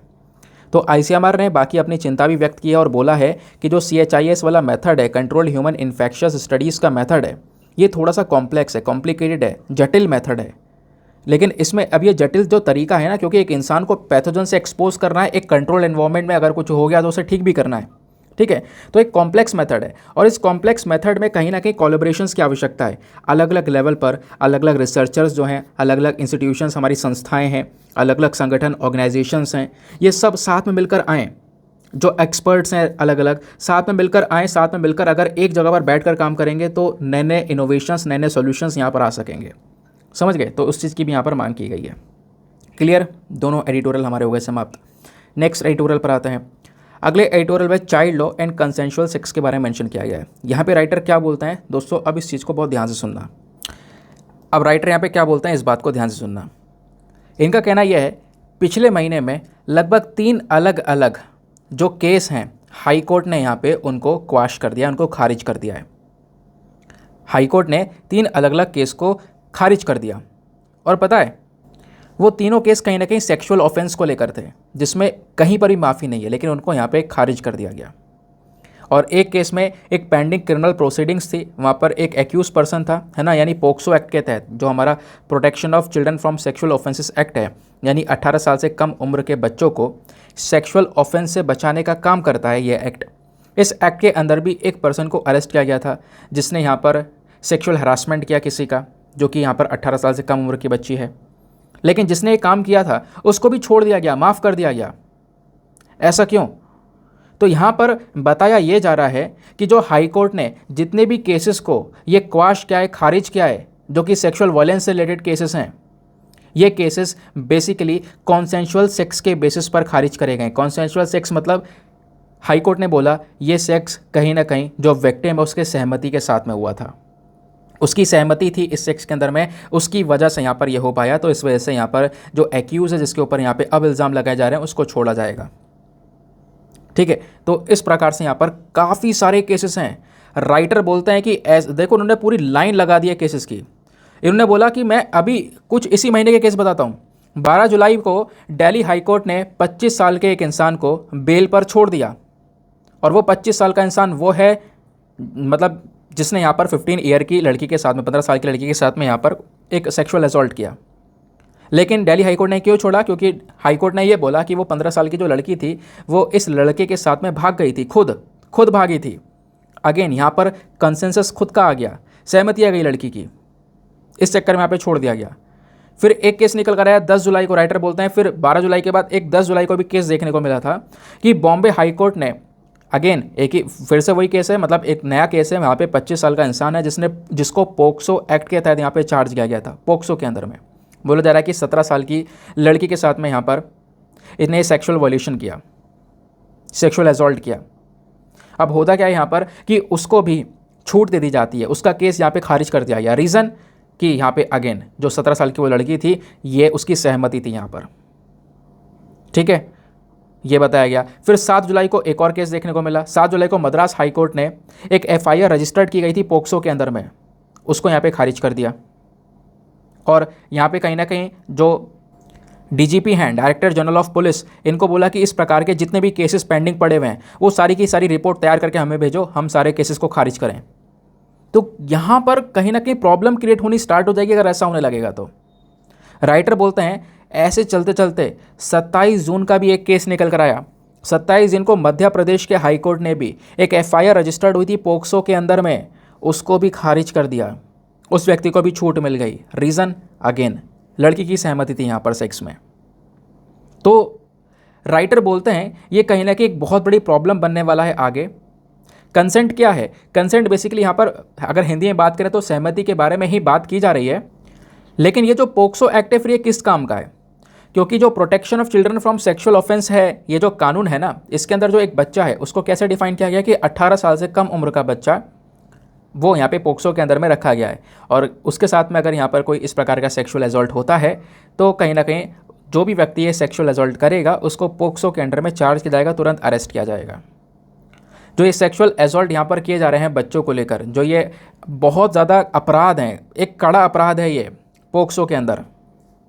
राइटर बोलते हैं चाहे वो पोक्सो के अंदर ये बच्चे को डिफाइन किया गया है, चाइल्ड को डिफाइन किया गया है, चाहे वो हमारा इंडियन पिनल कोड हो आईपीसी का, चाहे वो सेक्शन 375 हो, ये किस लिए कानून है? ये कानून इसलिए है ताकि हम यहाँ पर किसी को भी सेक्सुअल एसॉल्ट से बचा सकें, बच्चे को सेक्सुअल एसॉल्ट से बचा सकें। यहाँ पर कोई कंसेंट की बात नहीं आई है, अगर उसकी सहमति भी है तो भी यहाँ पर बच्चे को एक सेक्सुअल एसॉल्ट से बचाना, उसको न्याय दिलवाना। फिर आगे राइटर यहाँ पे बोलते हैं कि ये जो है ना, ये जो कानून है, यहाँ पर हमें ये जो कंसेंशुअल है ना, इसको डिफाइन करना होगा अच्छे से। एक एज डिफाइन करनी होगी कि भैया इस एज के बाद यहाँ पर जो कंसेंशुअल सेक्स है उसका कोई मैटर नहीं है, लेकिन यहाँ पर जो छोटे बच्चे हैं यहाँ पर खासकर उनके लिए तो यहाँ पर ये मैटर नहीं होना चाहिए। जैसे अगर आप देखोगे हमारे पास में एक एक्ट है, scheduled caste and the scheduled tribes prevention of atrocities act 1989, जो कि शेड्यूल्ड ट्राइब्स के ऊपर अत्याचार होने से उनको बचाने का काम करती है। तो यहाँ पे अत्याचार सभी अत्याचार हैं, ठीक है। अब सबको पता है, यहाँ पर सबको नॉलेज है इस चीज़ की, इस प्रकार का कानून है, ठीक है। तो इस कानून को बनाया गया किस लिए? इस कानून को बनाया गया इन वल्नरेबल ग्रुप्स को सपोर्ट करने के लिए, इनकी सुरक्षा के लिए। तो सिमिलरली अगर कोई बच्चा है उसको अलग से सेपरेटली यहाँ पर ट्रीट किया जा रहा है, ठीक है, तो कहीं ना कहीं यहाँ पर उसको भी प्रोटेक्शन मिलनी चाहिए, क्योंकि जो ये कंसेंट वाला आप ये मुद्दा रखकर छोड़ दे रहे हो, ये नहीं रखना चाहिए। कंसेंट क्या? सहमति। आप बार बार यहाँ पर सहमति लेके आ रहे हो, लेकिन जो यहाँ पर विक्टिम है उसको फिर यहाँ पे कोई सपोर्ट ही नहीं मिल रहा है ना। दूसरी चीज़, यहाँ पे जो एक्यूज्ड है, जो अपराधी है, उसको नॉलेज थी इस चीज़ की, उसको नॉलेज होने के बावजूद भी इंटेंशनली यहाँ पर उसने क्या किया, ऐसे यहाँ पर एक बच्ची के साथ में इस प्रकार का जो अपराध है वो किया, सेक्सुअल असॉल्ट किया। तो इस चीज़ की ये जो केसेस हैं इनको हैंडल करना बहुत ज़्यादा ज़रूरी है। राइटर बोलते हैं कि अगर ये सारे के सारे जो कंसेंशुअल सेक्स के केसेस हैं, सारे के सारे जो सहमति वाले जो केसेस निकल कर आ रहे हैं, इनको जुडिशरी ख़त्म कर देगी, इनको खारिज कर देगी, तो फिर जो पोक्सो का मेन ऑब्जेक्टिव है वो क्या रह गया? इसका मतलब पोक्सो कमज़ोर हो गया है। पोक्सो का क्या काम, ठीक है, क्या ये पोक्सो और सॉफ्ट हो जाएगा? या फिर आईपीसी का सेक्शन 90 क्या काम रह गया इन सब का, इन सब लॉज का, जो कि बच्चों को बचाने का काम कर रहे हैं सेक्सुअल असॉल्ट से, ठीक है। तो इस प्रकार के जो इंटरप्रिटेशंस हैं ये कहीं ना कहीं यहाँ पर बच्चों के हित में बात नहीं कर रहे हैं। तो इन केसेस में हमें थोड़ा सा इसके बारे में समझना होगा। ये जो केसेस ऊपर बताए हैं ना इतने सारे, इनमें से कह सकते हो कि 2 केसेस ऐसे भी हैं जो जहाँ पर माइनर गर्ल्स वो प्रेगनेंसी की स्टेज तक आ गई, उन्होंने अपनी प्रेगनेंसी को टर्मिनेट करवाया। माइनर गर्ल्स 18 साल से कम उम्र के अंदर में, तो क्या कोर्ट उनके लिए कुछ नहीं सोच रहा है? ठीक है, कोर्ट को यहाँ पर ये चीज़ें दिखाई नहीं दे रही हैं। क्या कोर्ट को ये समझना चाहिए कि वो जो माइनर गर्ल्स हैं, माइनर गर्ल्स को इतना पता भी है, क्या उसके बारे में पता है कि हाँ अर्ली प्रेगनेंसी के क्या कॉन्सिक्वेंसेस हो सकते हैं, क्या परिणाम देखने को मिल सकते हैं? कुछ नहीं पता है। तो कहीं ना कहीं यहाँ पर जो ये कॉन्सेंशुअल सेक्स है, इस प्रकार के केसेस को खारिज करना, ये इसको बढ़ावा देगा। हर केसेस अगर खारिज होते चल जाएंगे तो बढ़ावा देगा। तो कहीं ना कहीं यहाँ पर ये जो प्रॉब्लम है इसकी भरपाई करना ज़रूरी है, इस गैप को फुलफ़िल करना ज़रूरी है। तो राइटर ने यहाँ पर बोला है कि जो ये कंसेंट है ना, इसको आप प्रॉपर डिफाइन करो। एज यहाँ पर बताओ कि हाँ किस एज के बाद कंसेंट को माना जाएगा और किस एज के बाद कंसेंट को नहीं माना जाएगा। और इसमें यहाँ पर जो सुप्रीम कोर्ट है, पार्लियामेंट है, ये सब मिलकर काम कर सकते हैं, इस गैप को यहाँ पे भर सकते हैं, ठीक है। क्योंकि यहाँ पर कंसेंट की अगर एक एज बता दी जाएगी कि हाँ इस एज के बाद जो कंसेंट है वो वाले केसेस नहीं हैंडल किए जाएंगे, इस एज के बाद जो सहमति है वो कंसीडर की जाएगी, और इस एज के बाद, इस एज से पहले जो सहमति है वो कंसीडर नहीं की जाएगी। तो आपको इसको प्रॉपर डिफाइन कर रहा होगा, क्योंकि प्रॉपर डेफिनेशन अभी भी नहीं है, बस खाली सहमति पता है। लेकिन इसकी वजह से यहाँ पर जो खासकर बच्चियाँ हैं उनको बहुत ज़्यादा फेस करना पड़ रहा है इस कंसेंशुअल सेक्स के नाम के ऊपर, और ऊपर से यहाँ पर जुडिशरी उस प्रकार के केसेस को खारिज कर रही है। तो कहीं ना कहीं इससे इस प्रकार के केसेस को, कंसेंशुअल सेक्स को बढ़ावा मिलेगा। तो उसको कंट्रोल करने के लिए हमें कुछ ना कुछ यहाँ पर जो रैपिड एक्शंस है वो लेने पड़ेंगे। एक जो एज है वो यहाँ पर डिफाइन करनी होगी। यहाँ पे हमें सुप्रीम कोर्ट के जो पुराने वाले जजमेंट्स हैं उसके बेसिस पर काम करना होगा। जैसे एक केस हुआ था independent thought versus union of India का, जहाँ पर यहाँ पे सुप्रीम कोर्ट ने मेंशन किया था कि जो सेक्सुअल इंटरकॉर्स है, अगर एक माइनर वाइफ के साथ में, यानी एक ऐसी पत्नी है, वाइफ है जिसकी उम्र अभी 18 से कम है, उसके साथ में भी अगर यहाँ पर सेक्सुअल इंटरकॉर्स ज़बरदस्ती हो रहा है तो वो भी यहाँ पर रेप कहलाएगा। तो उस प्रकार के जो लॉज हैं वो भी यहाँ पर ऐसे होने चाहिए हमारे पास में, ठीक है। यहाँ पर जो प्रोटेक्शन है बच्चों को वो स्पेशली देनी चाहिए, वरना यहाँ पे जो ये लॉज हैं वो किसी काम के रह नहीं जाएंगे। समझ गए? तो ये था यहाँ पर हमारा कंप्लीट ट्यूटोरियल। बाकी दोस्तों आसियान वाला आर्टिकल अभी भी जो मैंने कल छोड़ा था वो रह जा रहा है। वीडियो ऑलरेडी बहुत लंबा हो चुका है, 1 घंटा 20 मिनट का हो चुका है। लेकिन आप लोग परेशान ना होना, कल मैं डिस्कस कर दूंगा प्रॉपर, उसका भी कंटेंट मैंने रेडी करके रखा हुआ है। कुछ नहीं करना, सिर्फ एक्सप्लेन करना है, और कल नहीं तो परसों, लेकिन हो जाएगा। मैं आपको कल ही पढ़ा दूंगा, ठीक है, डोंट वरी, आप परेशान ना होना। आज आर्टिकल थोड़े ज़्यादा आ गए थे तो इस चक्कर में थोड़ा सा वीडियो भी लेंथी हो गया है। बाकी आते हैं हम लोग अपने प्रीलिम्स वाले क्वेश्चन की तरफ। तो 2016 का क्वेश्चन था, हाल ही में कौन सी करेंसी है इन चारों में से जो ऑप्शन में दी गई हैं जिसको इंटरनेशनल मॉनेटरी फंड के स्पेशल ड्राइंग राइट्स में ऐड किया गया? तो इसका सही उत्तर है ऑप्शन नंबर डी, रेनमिनबी।